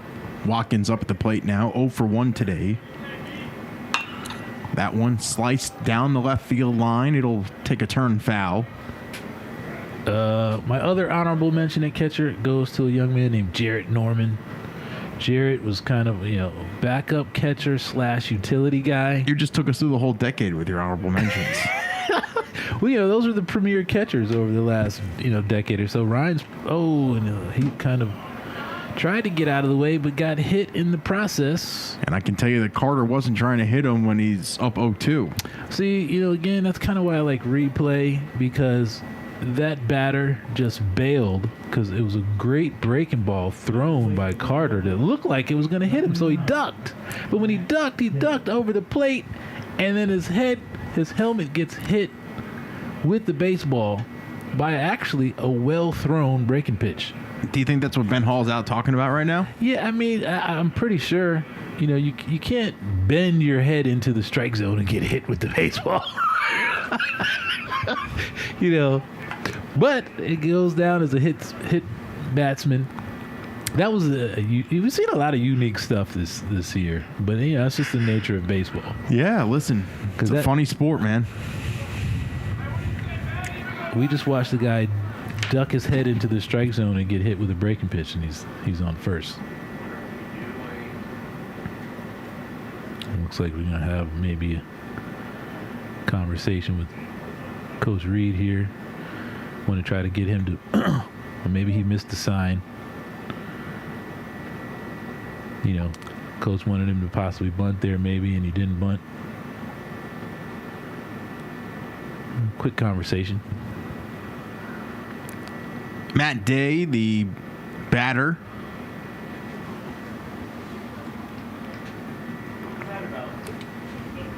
Yeah, it looks like that might have been a missed sign. Yep.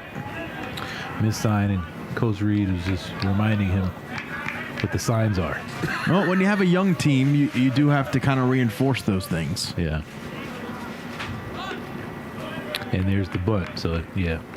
Looks like he maybe wanted him to bunt. He didn't bunt. Had to remind him what the bunt sign was.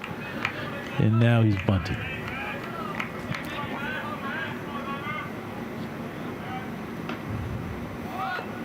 Drops it, but it'll roll foul. And a little late on the square. I don't think you should square around before the guy throws the ball, but you definitely should have your body ready to bunt before the ball gets to the plate. That was a little too late for me. You can be uncomfortable as a batter when you square. Yeah, see, he's squaring too late, like he's going to drag for a bunt base hit, and this is a sacrifice situation. It looks like Coach Reed wants his runner on first base in scoring position. See, yeah, it's going to be really, really tough to bunt the ball when the ball's up on you like that a little. Well, there's that, and then there's the fact that you had to stop everything to tell your batter to go bunt. So now he's going to try extra hard to do it. Yeah. And that he's probably still not feeling great that he just got called out in front of everybody. So I'm a little surprised, but that one skied. Looks like a fly ball out. And Williamson will record the out. So 2 away here in the top of the fifth, and North Carolina A&T still leading it 4-2. Did you want to move to first base? Yeah, I was, did my honorable mention, Jarrett Norman, Adon Ordonez, but my catcher is Ryan Stanley. First base is an easy one for me. That's Kelvin Freeman. Kelvin Freeman was your traditional 4-hole banger in the box. That was his primary reason for being in Aggie uniform, was to hit bombs. That he did. And he did. And was, talented enough to get some attention and got drafted by the Chicago Cubs. So that was an easy call for us. Didn't win a championship, though. But got pretty close. And that's a well-hit ball foul down the left field line. All right, so my middle infield, I kind of moved around a little bit. There's some names. I've got some honorable mentions I'm going to put in there, but I had to put Milton Rivera at second base. Okay. For a couple reasons. He was kind of a shortstop and second baseman. Played shortstop, his first couple of years here. 0-2 quickly on Hagan. Yeah, good pitch right there. Could play both. Most middle infielders can, but was a solid bat, solid fielder, and was able to get a championship here in his senior year in 2018. That one misses. That one misses out of the zone. But was a pickup by the Sanchez administration. It was part of that recruiting class. There's some other guys that we're going to mention in a second that Coach Sanchez was able to bring to Greensboro, and Coach Hall was able to coach through to a championship. That breaking ball outside, and so the count runs full. All right, full count. A little 2-out rally situation. Need for the Eagles to see if the Aggies can hold them. But Milton was pretty much the guy there.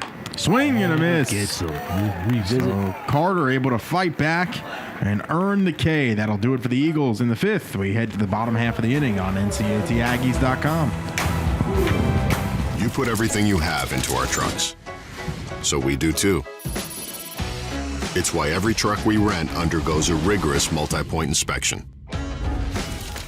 That's how we deliver confidence. Penske. With a fleet of over 300,000, we know trucks. We can spot faulty sensors from anywhere. We can predict when parts will fail and fix them before they do. We do it all, so you don't have to. That's how we deliver confidence. Penske. The MEAC is embarking on a year-long celebration of its 50th anniversary under the banner of the theme, A Golden Past, A Glorious Future. The conference will open the year with a selection of the 50 greatest moments in MEAC history, and with a selection of all-time teams for each of the MEAC-sponsored sports, with Hall of Fame recognition and with historical fanfare to the student athletes, coaches, and administrators who have helped to mold the MEAC into the great conference that it is today. The year promises to rekindle the love fans have had for the MEAC for 5 decades.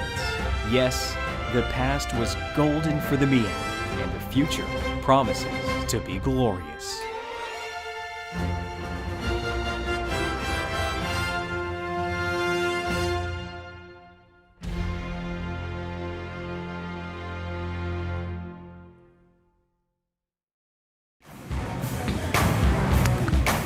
Four to 2, A&T on top as you see the pen busy. Giovanni Canales back out for Coppin State. The Aggies trying to end the season on a high note despite disappointment here in Aggie land. Yeah, it looks like Coach Hall and Coach Serber are going to staff the rest of the game, give some guys some opportunities to get some innings, throw some pitches. Baber watches ball one go by. Dustin 2 for 2 today with a ribby, hitting .302 on the season. All right, so back to my list here. Shortstop. And a foul ball down the left side. Shortstop, I'm going with Luke Tendler. Okay. Another solid choice. Yeah, Luke Tendler was the guy here for 4 years. Again, and we've had a bunch, including myself, man. He came here and played and never won a championship. We talked about that too, how difficult it's been. As Baber watches one on the outside corner, how difficult it's been to win in the MEAC. We've had some outstanding players. Luke was, the anchor for his 4 years here, and they weren't able to win a championship during his time here, but he was solid. That kid almost won every award. I think 1 year as Baber hits one to short. Dial across the diamond for the out. But, just was, solid young man. And I think it was mentioned as a Golden Spikes candidate 1 year.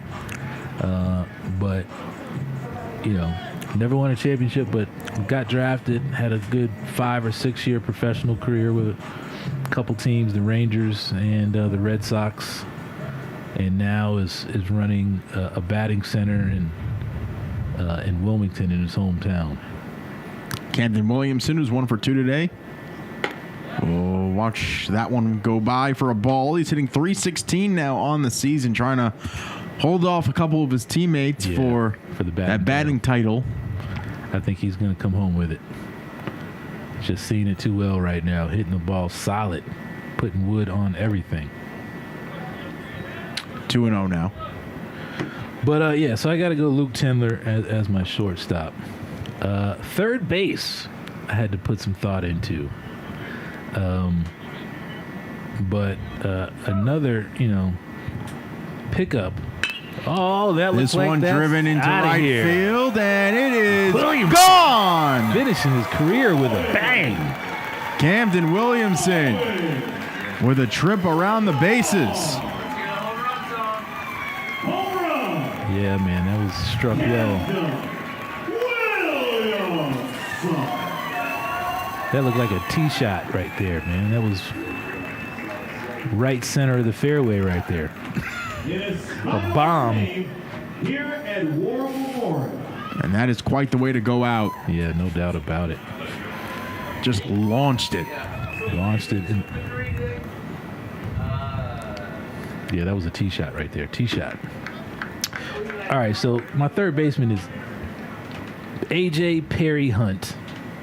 Okay, another pickup of the Sanchez staff right at the before Sanchez moved on from the program. But A.J. was solid at third base. Led with batting average a few years when he was here. Was also part of that 2018 championship in his senior year, and was just solid over there at third, defensively, offensively, and he's my third baseman. Joseph, you just sing it every time. You sound better for him. All right, I'm gonna move to the outfield now. Okay. Oh, and you've moved on to your energy drink from your coffee. So the coffee's done, or you just got tired of it? Coffee's done. Okay. Coffee's done. It was a small. Zach with a good hack. 2-2. But outstanding outfield. Donovan Smith was one of Coach Hall's pickups. Was a monster. Yep. His 4 years here. Also part of that 2018 championship team. We're gonna go Miles Soul. I think I named him yesterday. Yep. Full count. Local Dudley product. Also part of that 2018 team.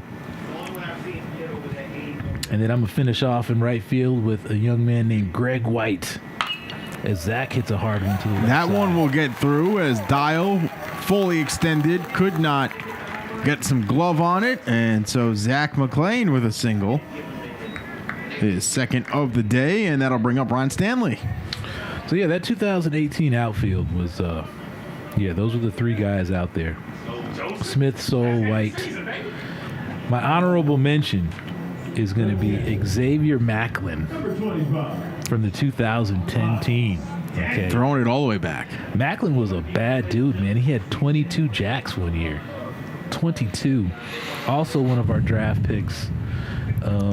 Didn't win a championship, but he was a part of that team that won.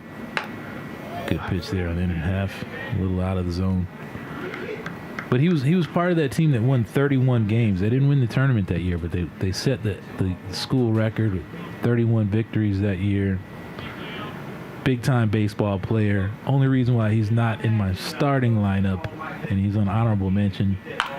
And Stanley with a drive. rips one. And that one will get down easily. So a single for Stanley. Aggies just letting the bats fly today. Having some fun. Time to have some more fun. But yeah, Xavier Macklin. And then I'm going to also give honorable mention to the young man that just hit that bomb, Camden Williamson. Yeah. Finishing up his career here today. Was a young freshman on that team in 2018. Or maybe a sophomore, but contributed. But, he's been solid for his 4 years here, 4 or 5 years. So he makes my honorable mention. Also part of that team that won in 2018. So that's my outfield. Now I'm gonna get to the pitching. I'm gonna save that for next inning. How about that? Next inning. Here's Raina 0-for-1 today. Swing, and that one will bend foul. Yeah, definitely. I want to hear yours too, at some point, Spence. See you got on your list. I'm gonna save it for social media, actually. Okay. Yeah. I'm gonna post it. Gotcha.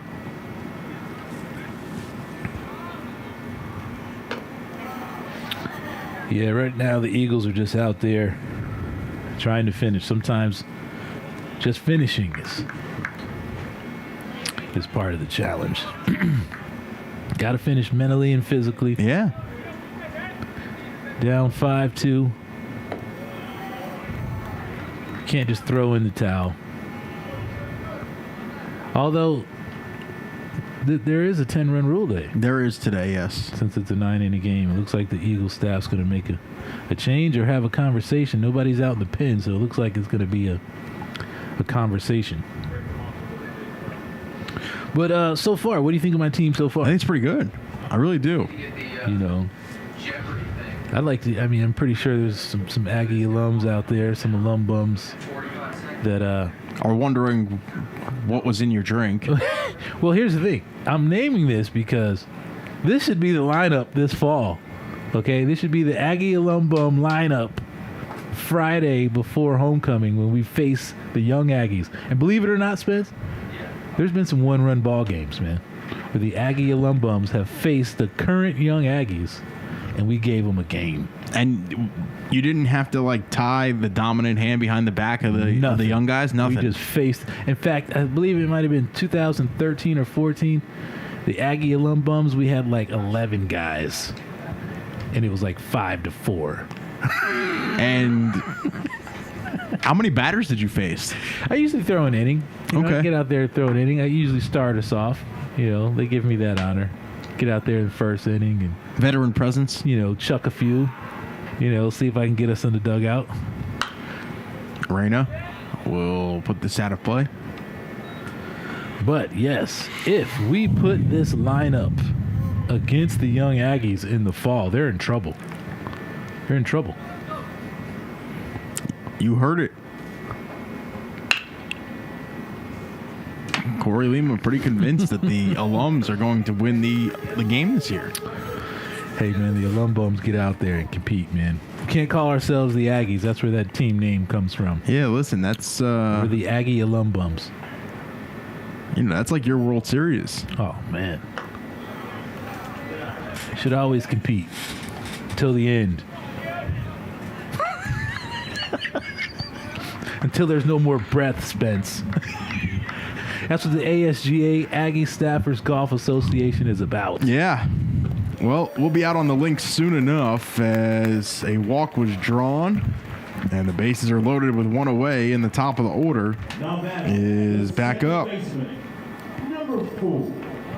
So McLean over at third, Stanley at second, Reyna at first, with Mack, who's 2 for 2 today, up at the dish. Switching back over to the left side. He's got 2 knocks from the right side. Again, I think the left side might be his more favorable side of the plate. It is. But showing that he can hit it from both sides. Look forward to seeing him play next year. Batting average really wasn't where I'm sure he wanted it to be, but he did so many things this season from that leadoff spot. And he played a pretty decent second base. Yep.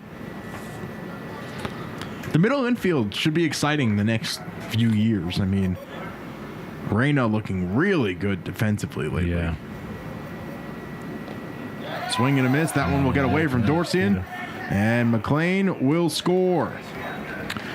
Yeah, catcher's having some issues today blocking the ball.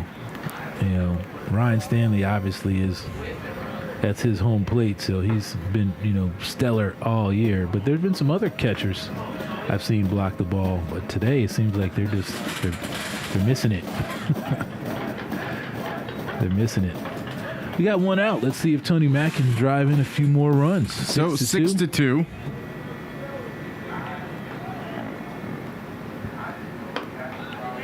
That breaking ball misses. Yeah, this is just one of those games. Again, it's the end of the year. have some fun. See how many runs you can put up type of thing. Yeah, you don't need to save any for the next day. Right. Mack, grounder over to second. Javier's throw in time, but a run will score as Stanley will cross home plate. And Reyna will move over to third. Aggies quietly jumping out ahead. 5-run deficit now.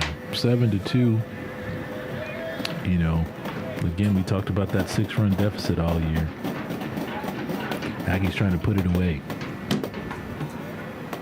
So 2 gone here in the bottom of the 5th.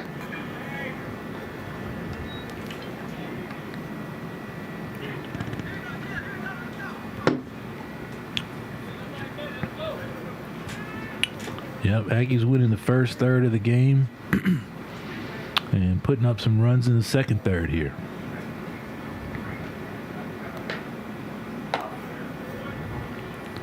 Canales leaving things a little upstairs.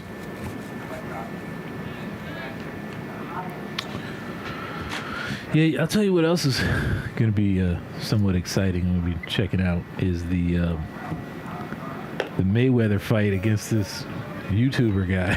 Oh yeah.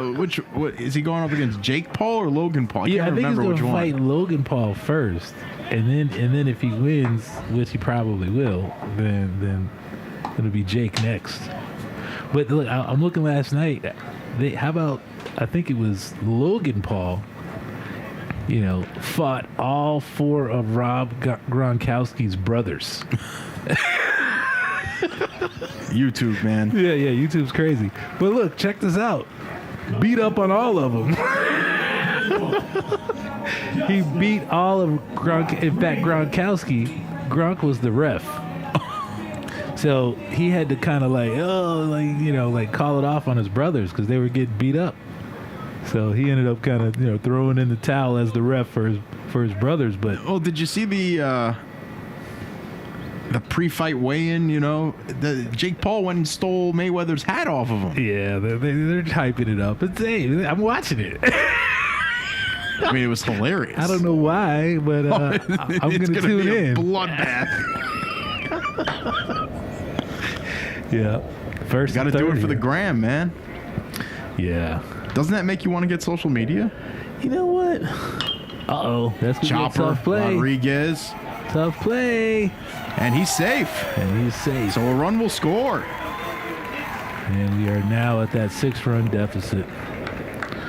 Yeah, you kind of induce that ground ball as a pitcher and ends up being one of those high choppers, and another run scores and ends up being an infield hit. Yep.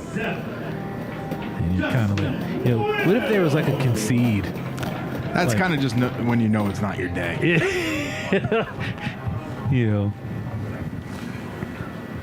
Maybe.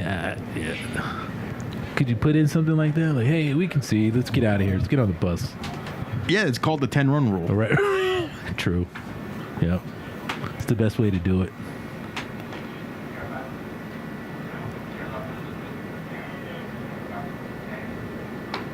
That breaking ball misses.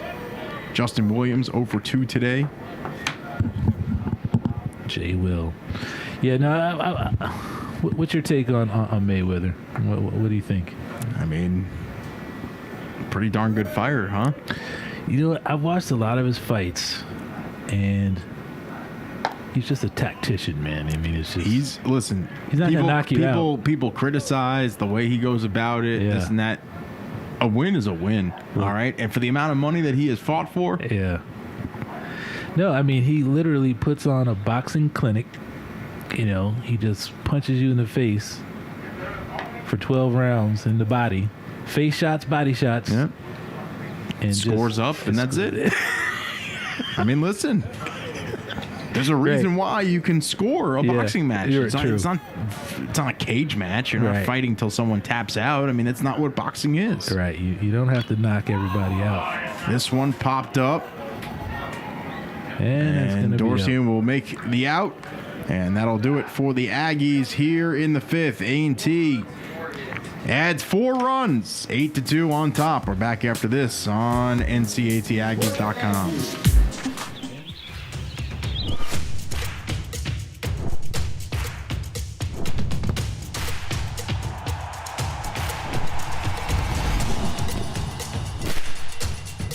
For all the ways you love to play, Academy Sports and Outdoors makes it easier than ever to get what you need and have fun out there. Get free shipping on your favorite brands at Academy.com or get free curbside or in-store pickup at your Academy store. It's bow time. How do you like your steak cooked? How about country? Because Bojangles is serving up their own brand of fine dining. We're talking thick, hearty, mouth-watering steak country fried to perfection and served up on a fresh and fluffy buttermilk beauty. And right now, you can snap up 2 steak biscuits for $4. So put on your fancy pants, because Bojangles has steak. It's bow time. It's a calling that's kept us free. It's a place to belong. What's the calling? It's doing a job that makes a difference. Serving your community and your country. It's part-time service where the impact is full-time. What's your calling? Air Force Reserve.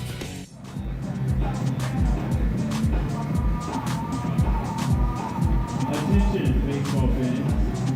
Now, for North Carolina number 19. So Trey Fields is making his season debut. Yeah, Truman. Trey Fields, a name I recognize from the recruiting efforts of Coach Hall. Good opportunity to see him. Another arm of the future for the Aggies. Coming out of the bullpen. We'll get some opportunities to throw next year. See what he's got. He'll go up against Eddie Javier to begin the 6th.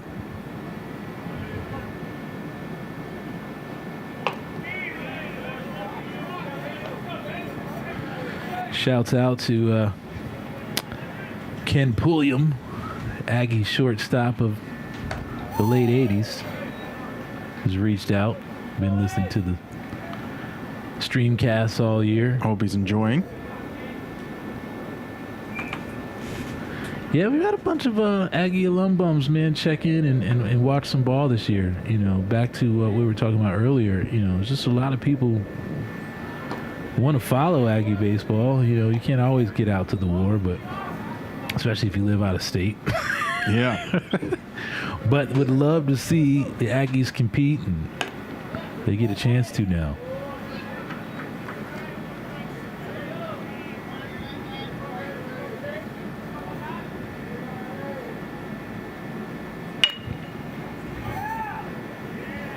That's fouled off.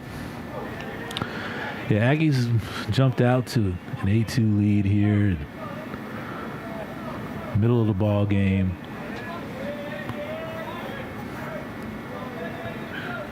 Truman getting a chance to throw, and he strikes out his first batter, first strikeout. So, not a bad way to start the season. Now batting for first baseman, number 13. Trey Fields getting in, recording his first strikeout as an Aggie. That'll bring up Connor Walker. Smaller in stature, but he's looked like he's got a little zip on that fastball. Yeah.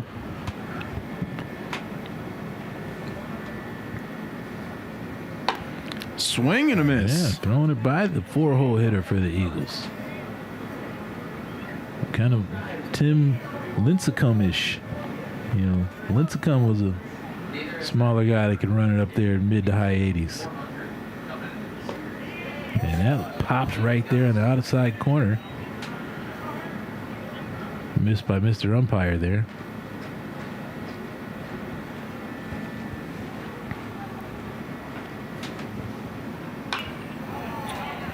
Strike 2. Yeah, you know, for those baseball purists and umpire supporters, that feel like, oh, it's part of the game. I think they're, if you're not going to help them out, okay, and if your argument is they are part of the game, and I think they should have evaluations just like players. Let's look over the course of the season. I mean, they're supposed to. And if anything, you take that little box that they put in the big leagues now, and anything that's called a strike out of the square, or anything that's called a ball in the square, that's a bad stat for that umpire. It needs to be recorded. I mean, technically it is supposed to be. And then maybe there's an average. So at the end of that, as we got a pop-up here, that's a tough play. If it stays in, looks like Camden's going to make it. So, another out. Recorded by the Aggies as we move on to Mike Dorsian. Where's Trey Fields been, man? This guy comes in and gets 2 quick outs. Good sign for the Aggies. Aggie future. That fastball misses low. But yeah, I'd like to see numbers on guys. If I'm a player. Man, it's a tough play by Oh, Justin almost had it. Had a nice backhanded pick and was trying to throw all the way across the diamond from the back edge. You giving the single? But lost the ball on the exchange. You giving the single or the error? Oh, that's a single, definitely. That's a definite single. Because that was a tough play. Even if he makes that throw, it's probably not going to be there in time, unless he's just got a rifle. There have been some third basemen that could do that, but that was going to be a tough play. Yeah. So 2 outs. Eagles trying to get something going, and there is no action in the Aggie bullpen. I thought maybe there'd be another guy coming out to get an inning or 2. Maybe they'll give Trey Fields this inning and next inning and bring in somebody else. Yeah, another pop-up. This one skied. And that'll do it. For the Eagles here in the 6th. We head to the bottom half of the inning on NCATAggies.com. Shooting for a new career? Join the Grand Furniture team today. At Grand, we're looking for passionate winners to fill some key positions on our floor and in our warehouse and offices too. If you're a friendly, hardworking pro with your eye on the ball, don't pass up this grand opportunity. We offer competitive pay with full benefits, and since 1947, we've been your local hometown team. You know the next play. Get in the game and click on careers at grandfurniture.com. A ceremony with JT Fisher Funeral Services can be anything you wish it to be, from a simple or traditional ceremony to an elaborate celebration of life. JT Fisher's caring staff will guide your family in creating a meaningful ceremony to honor the life and memory of your loved one. Funeral services are as unique as life itself. Put your trust in the hands of the caring, experienced professionals at JT Fisher Funeral Services. Take comfort. JTFisherFuneralServices.com. Mrs. Winter's Chicken and Biscuits is the Triad's true Southern-style restaurant. Our classically American Southern fried chicken, hot buttery biscuits, and home-style sides can't be beat. And we have a seat at the table just for you. Come by for a 3-piece dinner combo for only $5. Come see why we've been voted the Triad's best fried chicken 10 years in a row. Located right next to campus with a 24-hour drive-through window.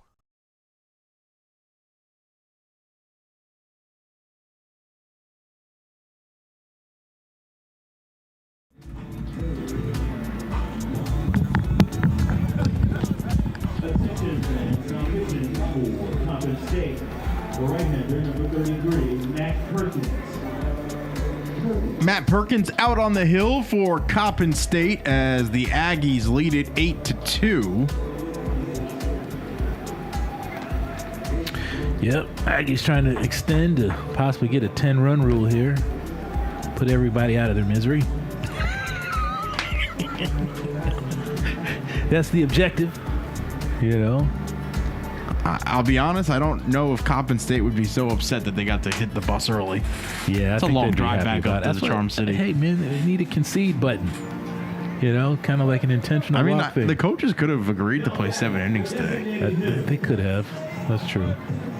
I mean, they could have to end it, but hey, you know, it's a 9-inning game though.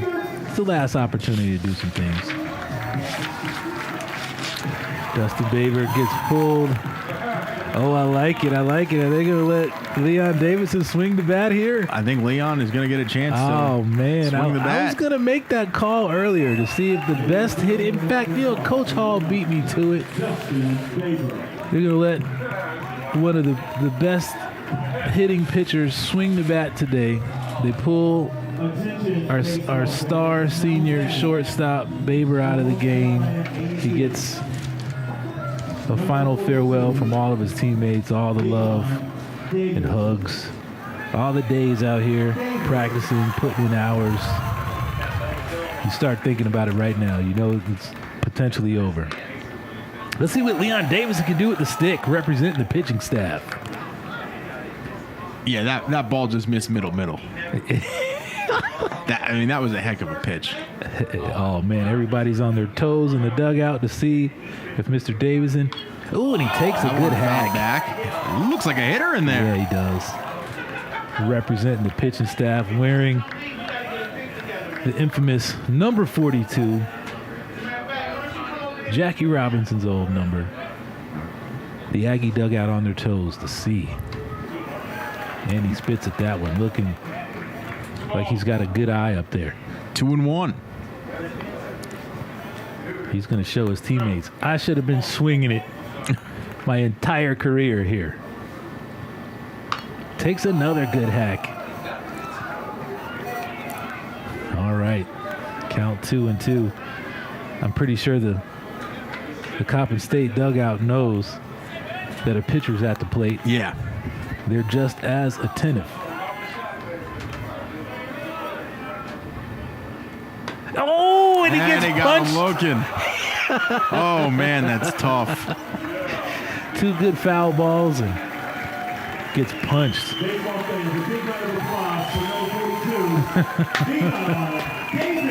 Well, good for him to get in there and get a chance. Yeah, get a chance. Take a couple hacks. Didn't represent the pitching staff, though. Everybody wanted to see a base knock there.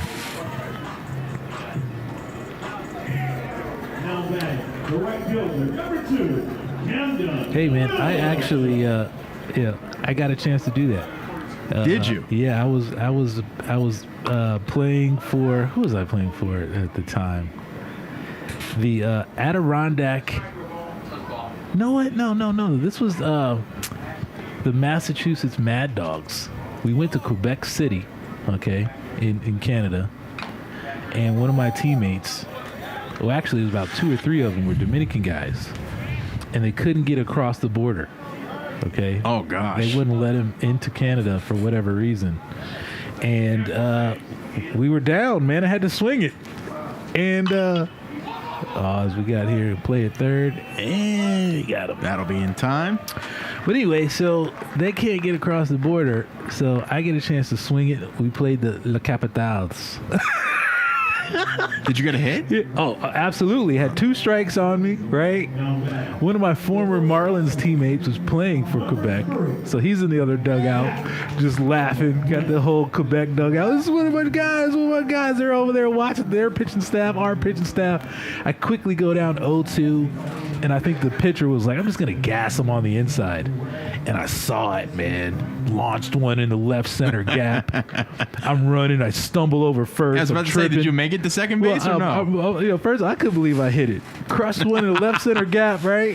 I'm running around first. I almost tripped. Everybody's cracking up. It was comedy, man. Everybody loves when pitchers get a chance to swing it. No doubt. Zach McClain up. He's 2 for 3 today. But, yeah, man. Leon getting a chance to 2-0 now. To hack for the pitching staff. All right, so look, I'm going to revisit. So we're going back to my all-time team here. Okay. Well, all-decade team. And I'm going to go ahead and name my starting pitcher. There's none other than Michael Johnson. Yep. Good choice. Okay. Michael Johnson has been our Friday night guy for about the last 3 or 4 years. Anchored that pitching staff that won the championship in 2018. Unfortunately, suffered an injury a few weeks ago. But he's my starting pitcher. That'll do it for the Aggies here in the 6th. We move on to the 7th in Greensboro. We're back after this. Stream your game around the world with TEMVideo Sports. We bring the production to you.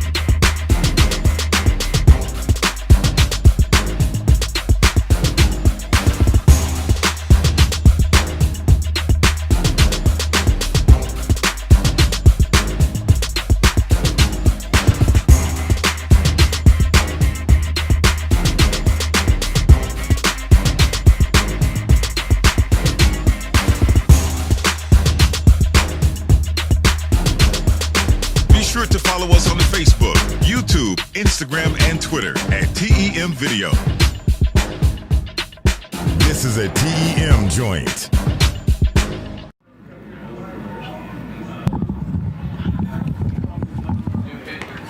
To the 7th we go. As Justin Fox out on the bump for A&T, 6.48 ERA and 8 1/3 innings pitched.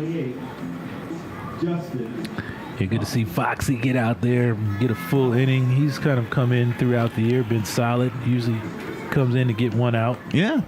You know, usually gets that out and steps out of the ball game. It looks like he's going to get a full inning. Just does his job. That's it. A Jersey guy, another Jersey guy. So, yeah, before the break, I revealed my starting pitcher is Michael Johnson. I think that's the most appropriate pick. Yeah, and then your relief pitcher? My relief pitcher, I got to go with Cutter Dials. Also a solid choice. You know, Cutter Dials was, like I said, up for the National Stopper of the Year. Helped us win that 2018 championship. Just awesome out of the bullpen. But I got some honorable mentions. Let me give you my starting pitcher honorable mentions. Okay. All right, so I'm going to go with Tim Luth. Timmy Luth was also a major part of that rotation in 2018. You know, won a championship here. Solid arm. I thought he might have gotten a chance to get to the next level and throw. And then I'm going to also pick Marcelo Betances. Okay. Who was also part of that rotation. Those were kind of the big three for that year. Michael Johnson, Betances, and Tim Luth in 2018. So I like the team. I like it. Yeah, I think you did a great job. Oh, thanks, man. Thanks. Yeah, Cutter Dials. I got a few honorable mentions for relief pitching as well. We had a guy named Josh Bottenfield. We called him, nickname was Bot. And he was like a robot. It's a walk for Williams. Yeah, Bottenfield was solid also out of the pen. Always when he was called on, got the job done. The brothers Leon is what I call them. Go ahead. Yep. Leon Davidson, also part of that, as we got a hit batsman here. So quickly, 2 base runners on. Yep. Fox wanting to finish up his time here as an Aggie. Stanley steps out to talk to him. Like, hey, we're up some runs, but let's go ahead and bear down here. But yeah, Leon Davison and Leon Hunter was also a great arm out of the bullpen. Got a chance to get to the next level and pitch. Still up there. He's, I think, the only guy we have right now that's still playing professional baseball, Leon Hunter. Also part of that 2018 team. That's my honorable mention. There's a strike from Fox. All right, Foxy getting back in there. And then I'm going to end with my DH pick. And I mentioned him earlier as an honorable mention as catcher, but Adon Monstro Ordonez. Again, All-American here. Louisville All-American. Also part of that 2018 championship, was part of that Sanchez recruiting class. Several members of that Sanchez recruiting class on this team. Coach Hall ended up finishing it up. Getting the job done in 18. Yep. But got to give credit to the Sanchez administration for bringing in some outstanding young men. And I was at that regional.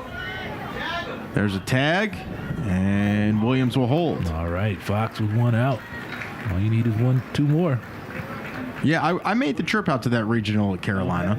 Okay, yeah, I was there too. We had a bunch of alums, a bunch of Aggie alum bums out there, a lot of good pictures. You know, again, I wish I could share some of them with the Aggie fans right now through my phone or computer or something, but it was great to see a lot of old school Aggies come out and support the young men at that regional. All right, so I'm going to go ahead and put Xavier Macklin as my honorable mention. So he makes my list with 2 honorable mentions. He was that superior of a hitter, fielder, but just couldn't really win a championship. So he was honorable mention as an outfielder, and he's honorable mention for me as my backup DH behind Ordonez. That's it, man. What a list. I approve. Swing and a miss. And that'll do it for Day. He's 0 for 4 now. Fox trying to finish up strong, finish that career. A Jersey guy from Gloucester Catholic. One of my favorite teammates, Nick Rizzo, also a graduate of Gloucester Catholic High School. Darren Hagan now up 2 for 3. 321 on the season. 2 gone here as Fox trying to work his way out of this.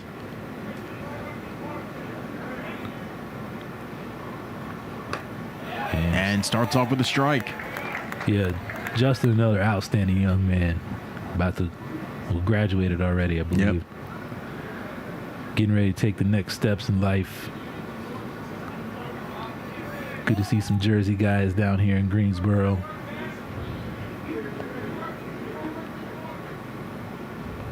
Swing and a miss. Quickly 0-2. And wouldn't that be just fantastic if he could get a punch out here of Hagan to finish it? You got to finish up strong. Love to finish like that. 0-2 count. This might be the best pitch of his life right here. See if he can finish him off.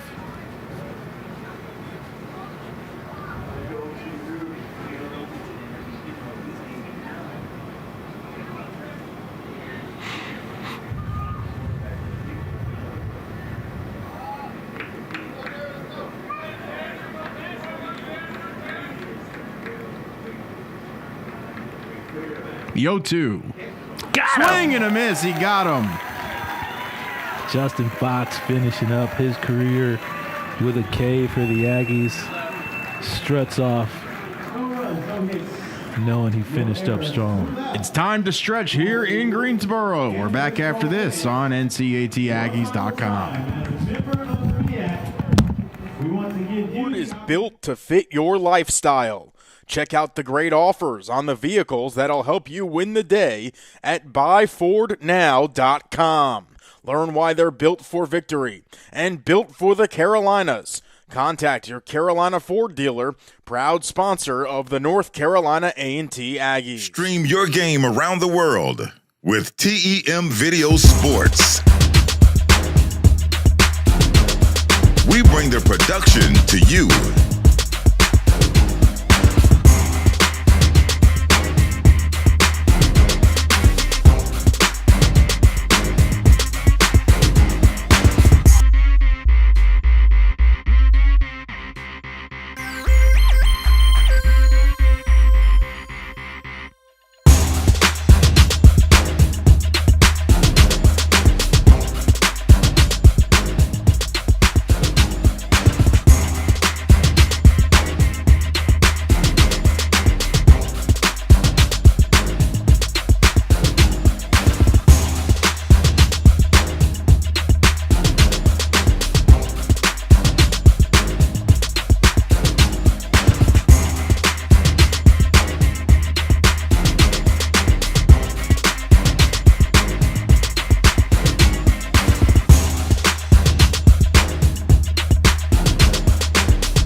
Facebook, YouTube, Instagram, and Twitter at TEMVideo.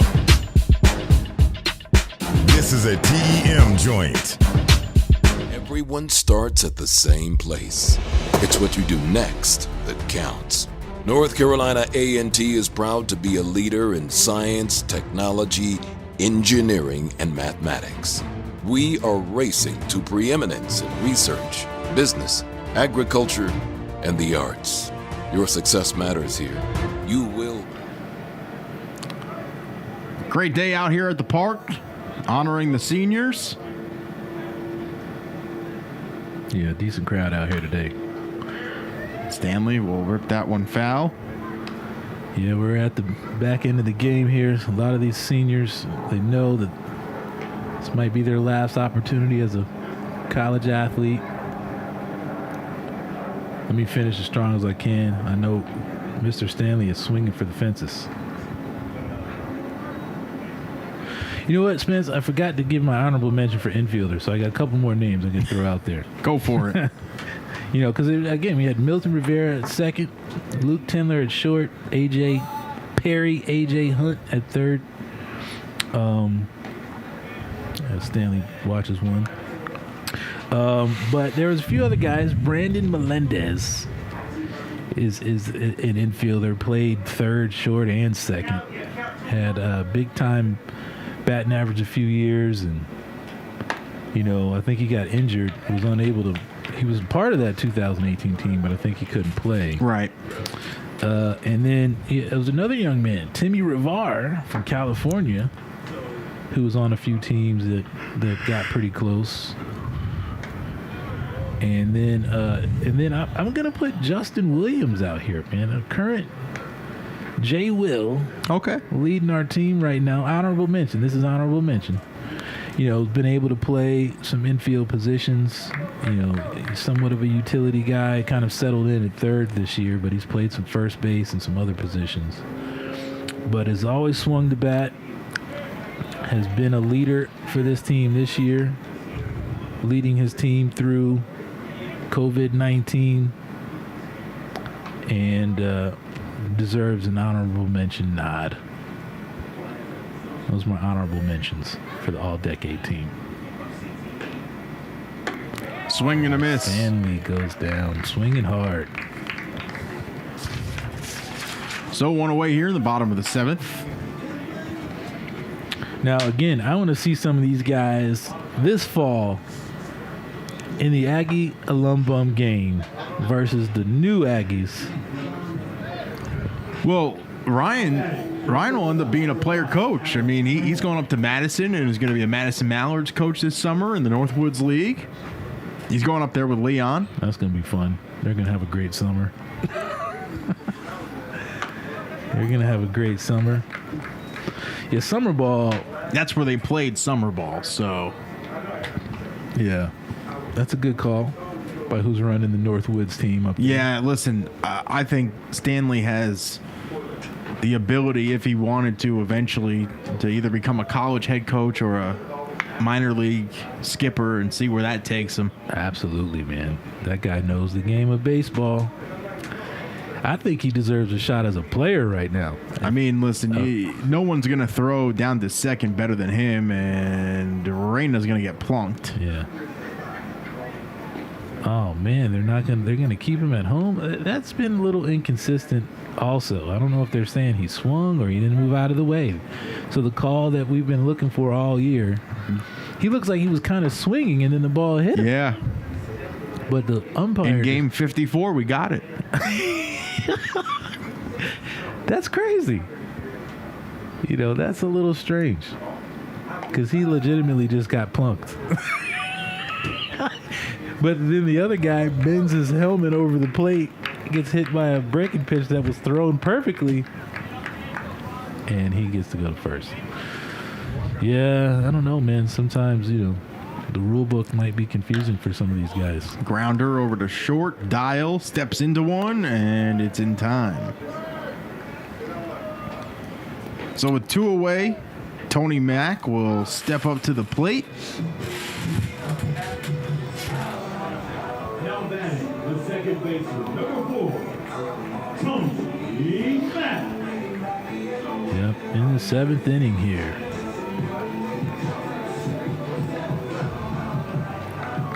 Yeah, so let's talk about who might have a shot at the next level. I just forwarded a blanket waiver submitted by the NCAA a few days ago to our baseball staff. Okay. Allowing for players to attend a baseball combine and not have it charged as a tryout. You know, some other rules kind of tied into it. But basically saying, hey, any kid who's, you know, worthy of being seen at this combine, you're welcome to come, even if you have eligibility remaining. I mean, I definitely think that Stanley should go. Yeah. I think Gates will probably go. Yep. Those are the two that I'm thinking are probably going to have the best shot at being successful. There's some others that should go, but it's such a numbers game. And again, we had this conversation earlier. Gates, for the velocity freak scouts, has the velocity they're looking for. You know, and the command of pitches. And it's going to be a tough play. See, Dial's throw is in time. Beautiful play over at short. Nice play. And that'll do it in the 7th. We move on to the 8th inning. We're back after this on NCATAggies.com.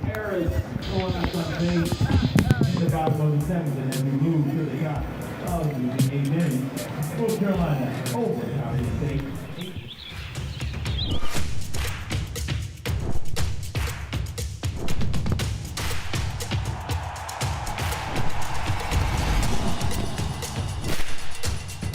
For all the ways you love to play, Academy Sports and Outdoors makes it easier than ever to get what you need and have fun out there. Get free shipping on your favorite brands at academy.com or get free curbside or in-store pickup at your Academy store.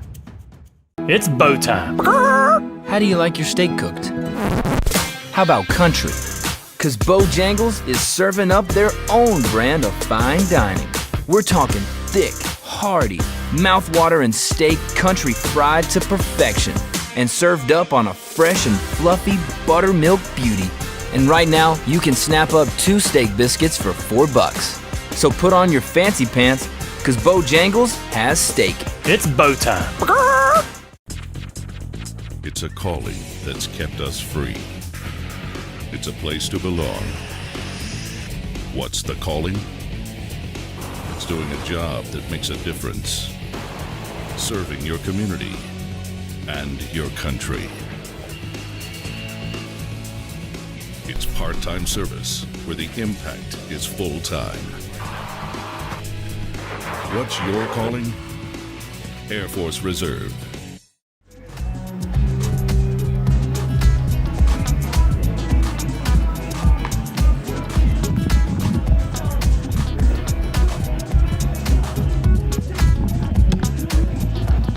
Jeremiah Foster in.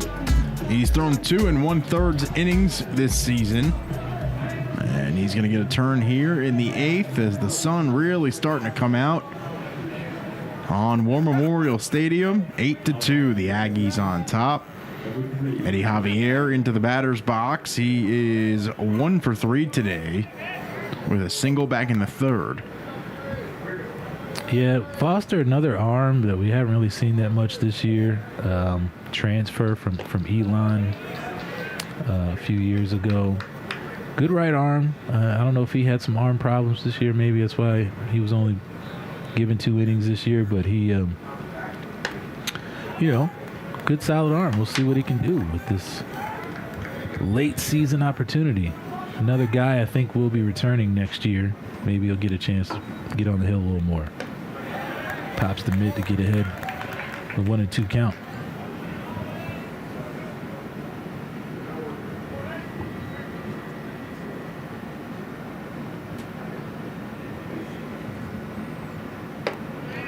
That one misses high and in. Yeah, look, that was a breaking pitch he was trying to throw. Just got to snap it a little bit harder. I've seen 2 that just kind of stayed up in the zone. And a walk is issued. Yeah, Foster let that one get away. You know, was ahead at one point, and then, but that's what happens when just getting some reps in, not really getting a chance to get out there. Looks like we got another arm out there in the Aggie bullpen. So the coaching staff is going to staff out the rest of the game. Give some guys a chance to get in there and throw. Connor Walker is up. He's 0 for 2 today.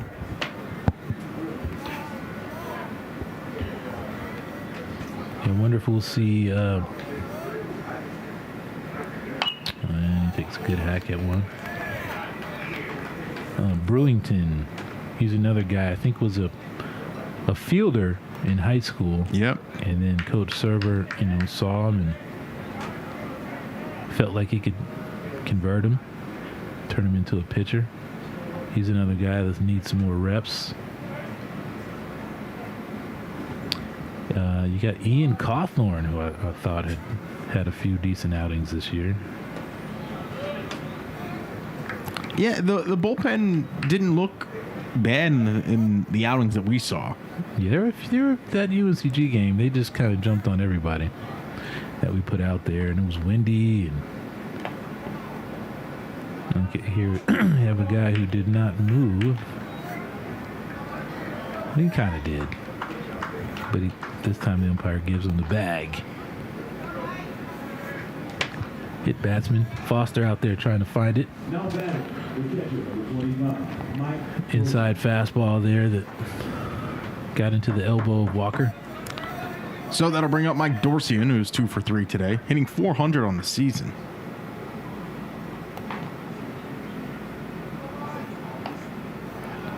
And looks like the batter swung. Might have hit him on the hands, but the hands are part of the bat.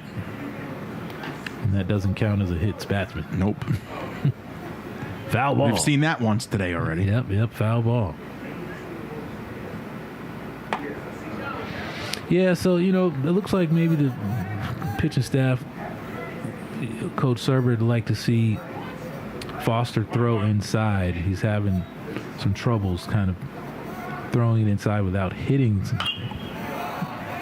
And that might be a playable ball there for the Aggie dugout. Oh! And McLean tried going with the basket catch and could not. Yeah, he was right there at the front of the dugout. Yeah, in the old days, he would have been able to make that play because that fence wasn't there, but that was a nice touch that's been added in the Coach Hall era. Nice protection for the team.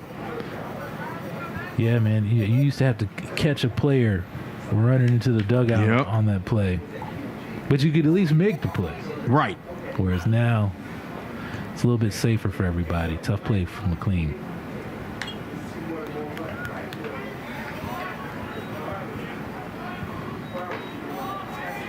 Foster ahead on this count, knowing this is an opportunity he'd like to finish. Look for a hard breaking ball here. Good thrown one. Oh, and he couldn't snap it. Had the idea, but just didn't snap it. Sometimes when you're up in the zone like that, again, you just find a target that's a little bit lower, and you can make the pitch. Sometimes you have a tendency to look right at that catcher's mitt, and the ball ends up around the catcher's mask. When I used to do that and I felt it, I'd look at that toe. Look at the catcher's toe or that kneecap and try to bring my eyesight down a little bit. Looks like Coach Server's going to come out and talk to Jeremiah Foster. Torrin Smith is going to be the next batter up for Coppin State. He's 1 for 3 today.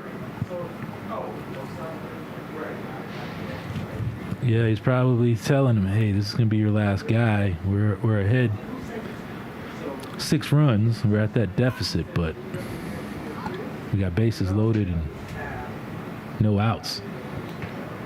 So this might be your last guy. is probably the conversation that's going on right now. And there are 2 arms up in the Aggie bullpen. You got, looks like maybe Peyton Weinbarger might get his last chance to throw this year. And a right-hander is starting to toss the ball around. You got Grant Tilley jumping in there as a bullpen catcher for a second.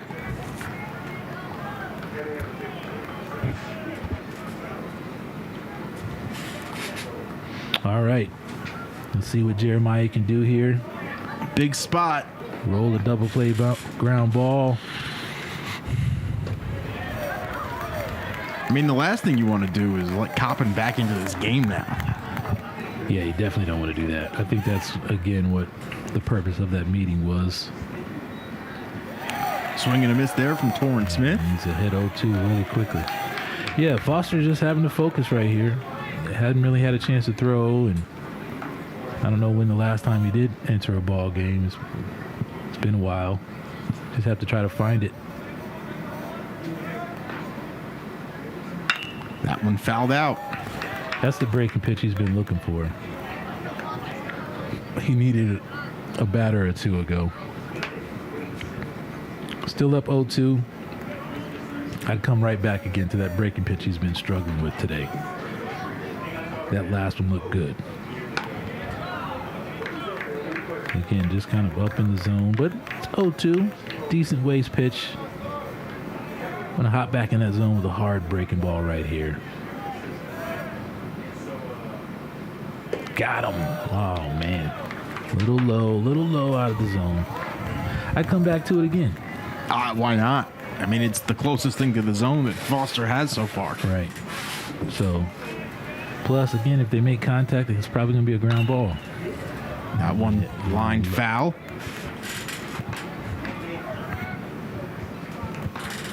Yeah, you know, Foster's mindset, still 8-2.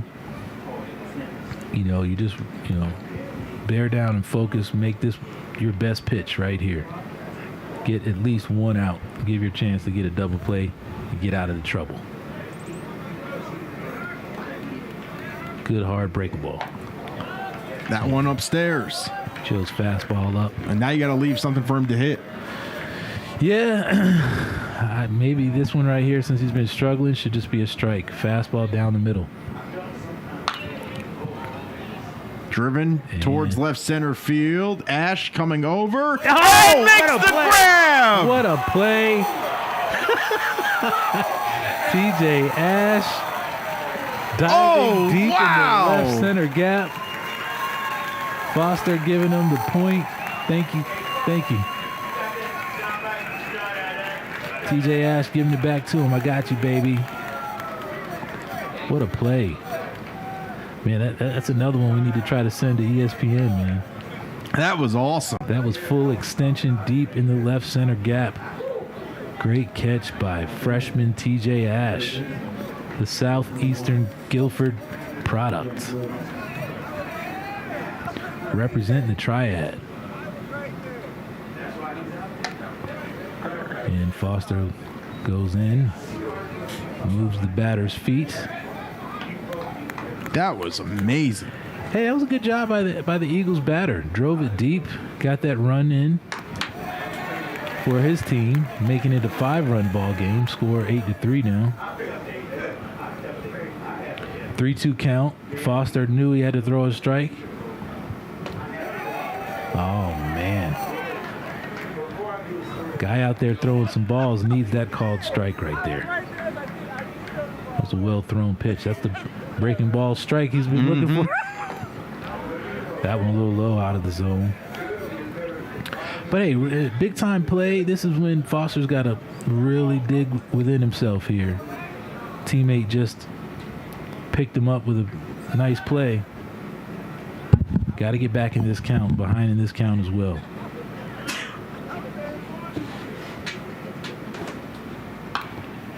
And he jumps back in there and brings the count full.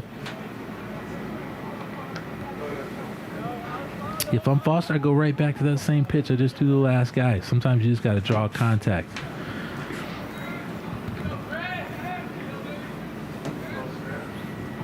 What a play by Ash. Man. That was remarkable. I mean, he covered a lot of ground. Swing and a miss. Foster not wanting to get off that mound. So Dial up next.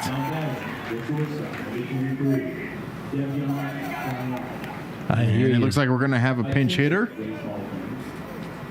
as Jordan Hamburg is going to enter the game. 29, sorry. Correction, number 29, Jordan Hamburg.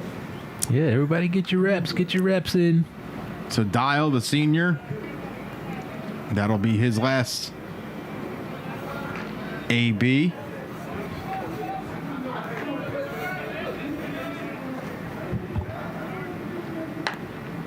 All right, you got 2 outs. Looks like Mr. Foster wants to finish up. Finish his full inning. Grounder through the hole. And Williamson's going to fire one home. The tag. Got him. Oh, no. Oh, my gosh. You need replay. No way. And he calls him safe at third. Eagles putting up a 2-out charge here. That play at the plate, I would love to see the replay. What a throw by Williamson. Yeah. I think he might have been safe at third. He slid to the back half. Third, he was safe. Home, he was not. Yeah, home, he was dead. I mean, that's ridiculous. Got a 4-run ball game now. Eagles still fighting. So is it just 1 run? Yeah. Eagles still putting up a fight with a runner on third base. What's the runner? 27? Yeah. Looks like Coach Hall is going to come out and get Mr. Foster. Oh, I mean, that's horrible. Yeah. That was a dart from Williamson. Yeah, no, Williamson, I think he'd be out. So let's say we did have replay. So they would replay that, and if he's out, they call him out. Call him out. That's it. Oh, man, easy as that, huh? I mean... And Jeremiah Foster's going to come out of the ball game. Jeremiah Foster. Oh, that was terrible. Yeah. Coach Hall looking like he wants to just get this one over with. Foster just really got behind in the count on a lot of batters, but battled hard out there. Defense made 2 great plays for him. He should have been out of that inning right there with that play at the plate. Yeah, I'm telling you, again, there have been times, no doubt about it, where we didn't play our best baseball, okay? But there have been times where you've had significant plays like that. I'm excited about replay, because, it's going to change some dynamics for Aggie baseball. I mean, it's one of those things where you want the call to be right. Especially this day and age. That's part of the game now. I distinctly remember when replay was debated. A lot of baseball purists did not like the concept of replay. Right. And, it's part of the big league game, part of the Division I college game now. So we are a Division I baseball program, and replay is a must.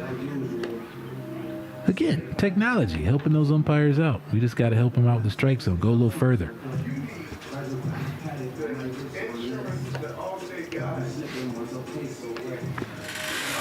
So we have Brewington in now? So Brewington is in, 6 innings pitched.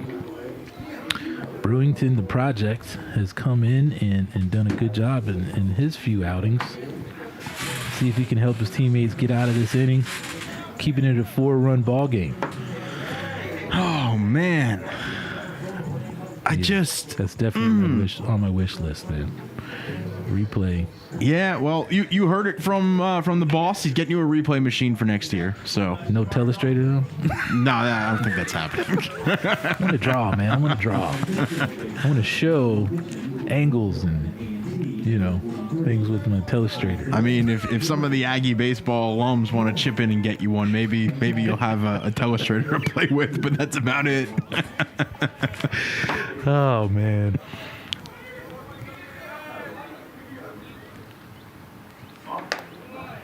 Burlington coming in with a high fastball. Oh, look to see this young man only get stronger. Reminds me of Leon Hunter. Very raw. Just has some good abilities. And he chopper over to second. Ground ball for the. Oh, almost. And Mack making McLean reach, but that'll do it. As the crisis is averted, A&T still up 4. We'll head to the bottom of the 8th on NCATAggies.com.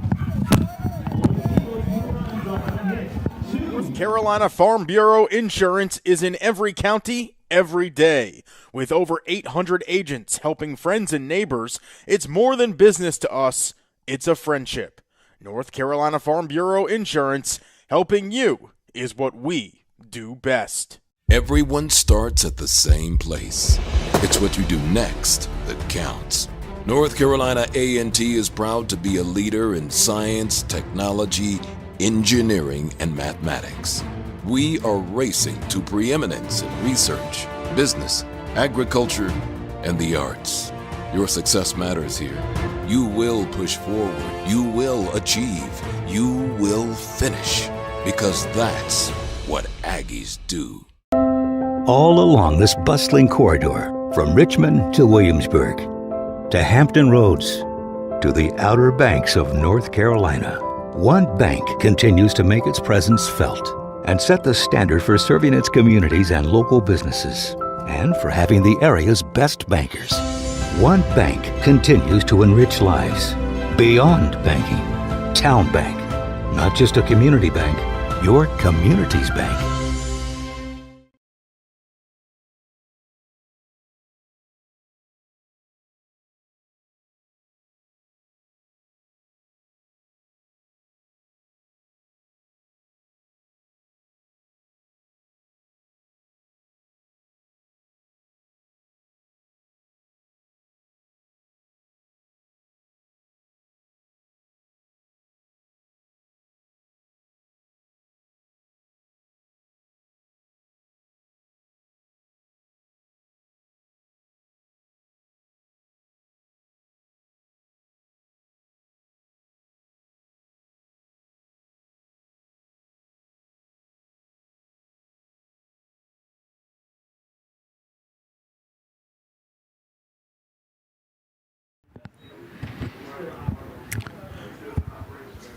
Back with you here in Greensboro. Aggies with one more offensive opportunity, Spence. Yeah, and how about TJ Ash, who's up now, swinging the bat, had that great play in the gap earlier. And Hagan will find that one and record the out. But TJ Ash showing some really special talent out in the outfield. Yeah, no, I think we're going to be in good hands. Got a lot of young guys that have shown they can play high-level college baseball. Making big-time plays. Burlington coming in, getting that out for his team. We got some promise for next year. Rodriguez pulls the bunt back. J-Rod thinking about dragging in his last opportunity. He's been hitting doubles and bombs all year. Might as well lay one down just to see if he can do it. And there we have an awesome middle belt high hanging curveball that could have been crushed. Yeah. Thought it might have been a strike though, but 2-0 count. Oh, and he gets pumped. Let's see if he's going to let him go to first. He's going to first. So that will move Rodriguez to first, and Justin Williams is up now. You know what? Yeah, see that's confusing for me right there, because is he giving it to him because it was a fastball? I don't know. We got a pitcher to put in the pinch run. Running now for Justin Rodriguez. Number 23, Evan Gates. Evan Gates getting his last appearance for the Aggies as a base runner. So Gates going to run. Coach Hall having some fun, letting his guys have some good senior fun today. Again, hopefully Gates is going to get an opportunity to throw at the next level. He had lots of scouts out this season. Every time he stepped on the mound, there was radar guns popping out. So hopefully he'll get a chance to play at the next level in a month or so. And Jay Will. This one driven deep to left field, and it's gone! Jay Will trying to make a statement. Let everybody know I've hit bombs all year. I'm leading the team in bombs. Number 8 on the season as Justin Williams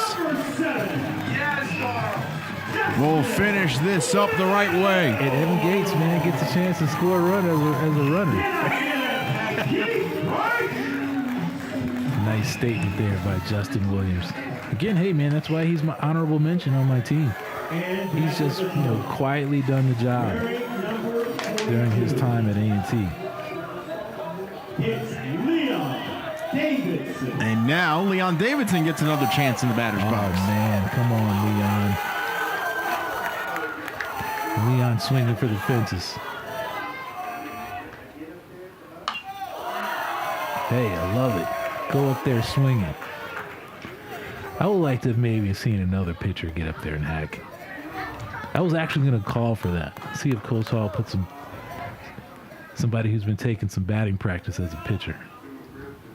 Swing and a miss. Yeah, he's just anxiously hacking. You can't K twice, man, to represent the pitching staff. Yep. If I'm Leon, I might bunt here.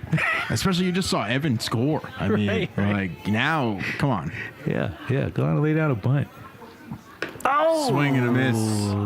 And that'll do it for Davidson. And the Eagles pitcher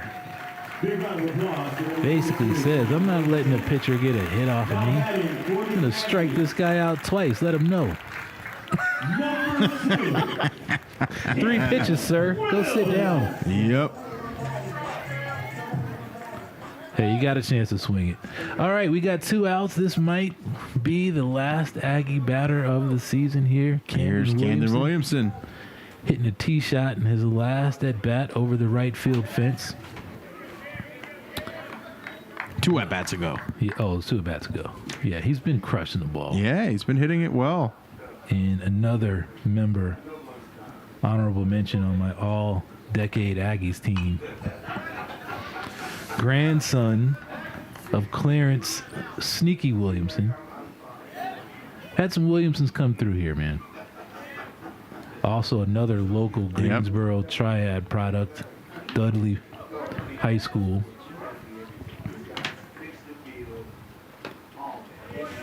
That one misses. Looking to finish up his career.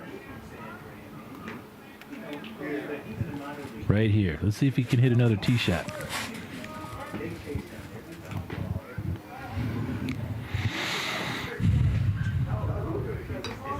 That one fouled back. He was trying. That might have clipped Dorsey. He was definitely trying. Yeah, I think that the back half of that swing kind of clipped him a little bit. So 1-2 on Williamson, who's 2 for 4 today. Hit his 4th homer of the season earlier. And it looks like Cam's going to be our batting title winner for this year. 319 coming into this at-bat.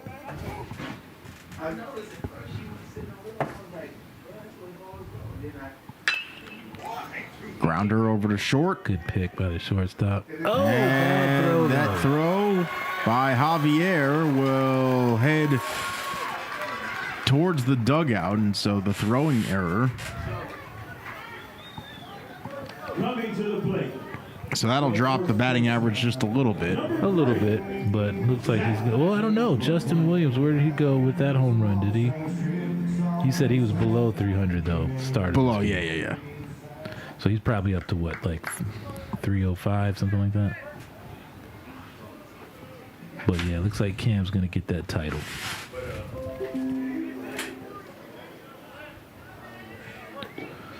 Zach McLean looking to finish up his Aggie career He's going to be my teammate next year.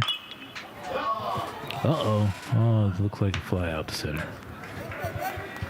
Hopefully Zach will be a member of that Aggie alum bum team this fall. And to answer your question, Justin Williams, 298. Gotcha. To the 9th we go. We're back after this on NCATAggies.com. And your score after 8 complete.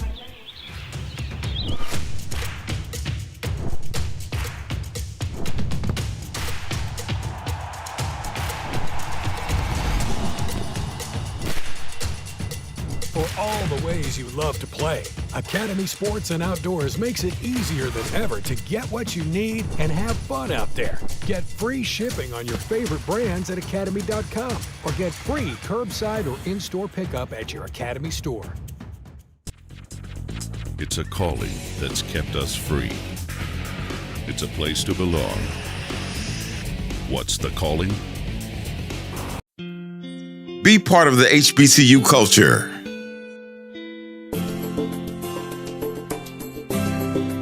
Be part of the HBCU experience.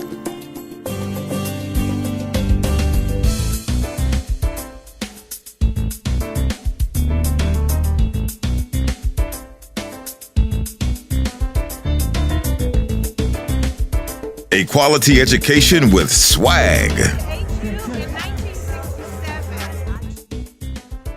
The first year of North Carolina A&T was housed right here on the campus of Shaw University. 2 Chainz, Thurgood Marshall. The energy over there at Alabama State is different. NSMA honored former NBA star and WSSU graduate Earl Monroe. Celebrate and honor our HBCU heroes.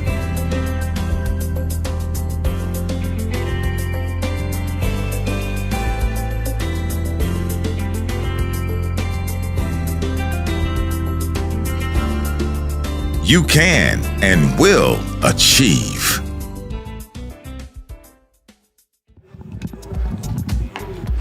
Peyton Weinbarger on the hill now for A&T here in the top of the 9th as the Aggies will try and wrap this thing up, leading it 10-4. It will be Matt Day, who's 0 for 4 today, to step in. And I'll tell you what, Corey, it's been a fun season. Yeah, no doubt, man. We've had a blast up here. Yeah. I mean, some long games. I mean, the first one we did together was one that we probably want to forget. But right. After that, it was fun, man. Yeah, no, it was fun. Definitely enjoyed it. Good choice here to go to Weinbarger to finish up the Aggie season.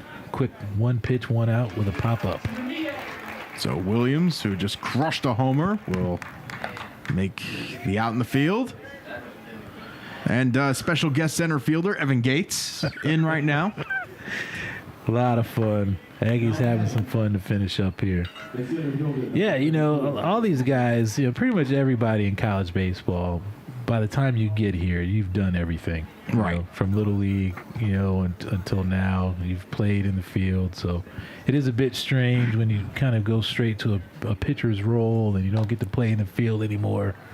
You get an opportunity to get out there in the field and play. I played a little bit of outfield my freshman and sophomore year, but then junior and senior year shifted to just straight pitching. Swing and a miss. It's just tough as a pitcher, though, to do both. That's why Shohei Ohtani is super impressive. Definitely a guy I'm going to be watching this year in the big leagues because he's the only guy that's doing it. Right. And he's doing it well. Right, that's just it. He's not just doing it. He's doing it very well. Yeah. I mean, it's just... Curious to see if America can pop a couple of those multi-position athletes out. It's going to be tough. You got to have an open-minded manager.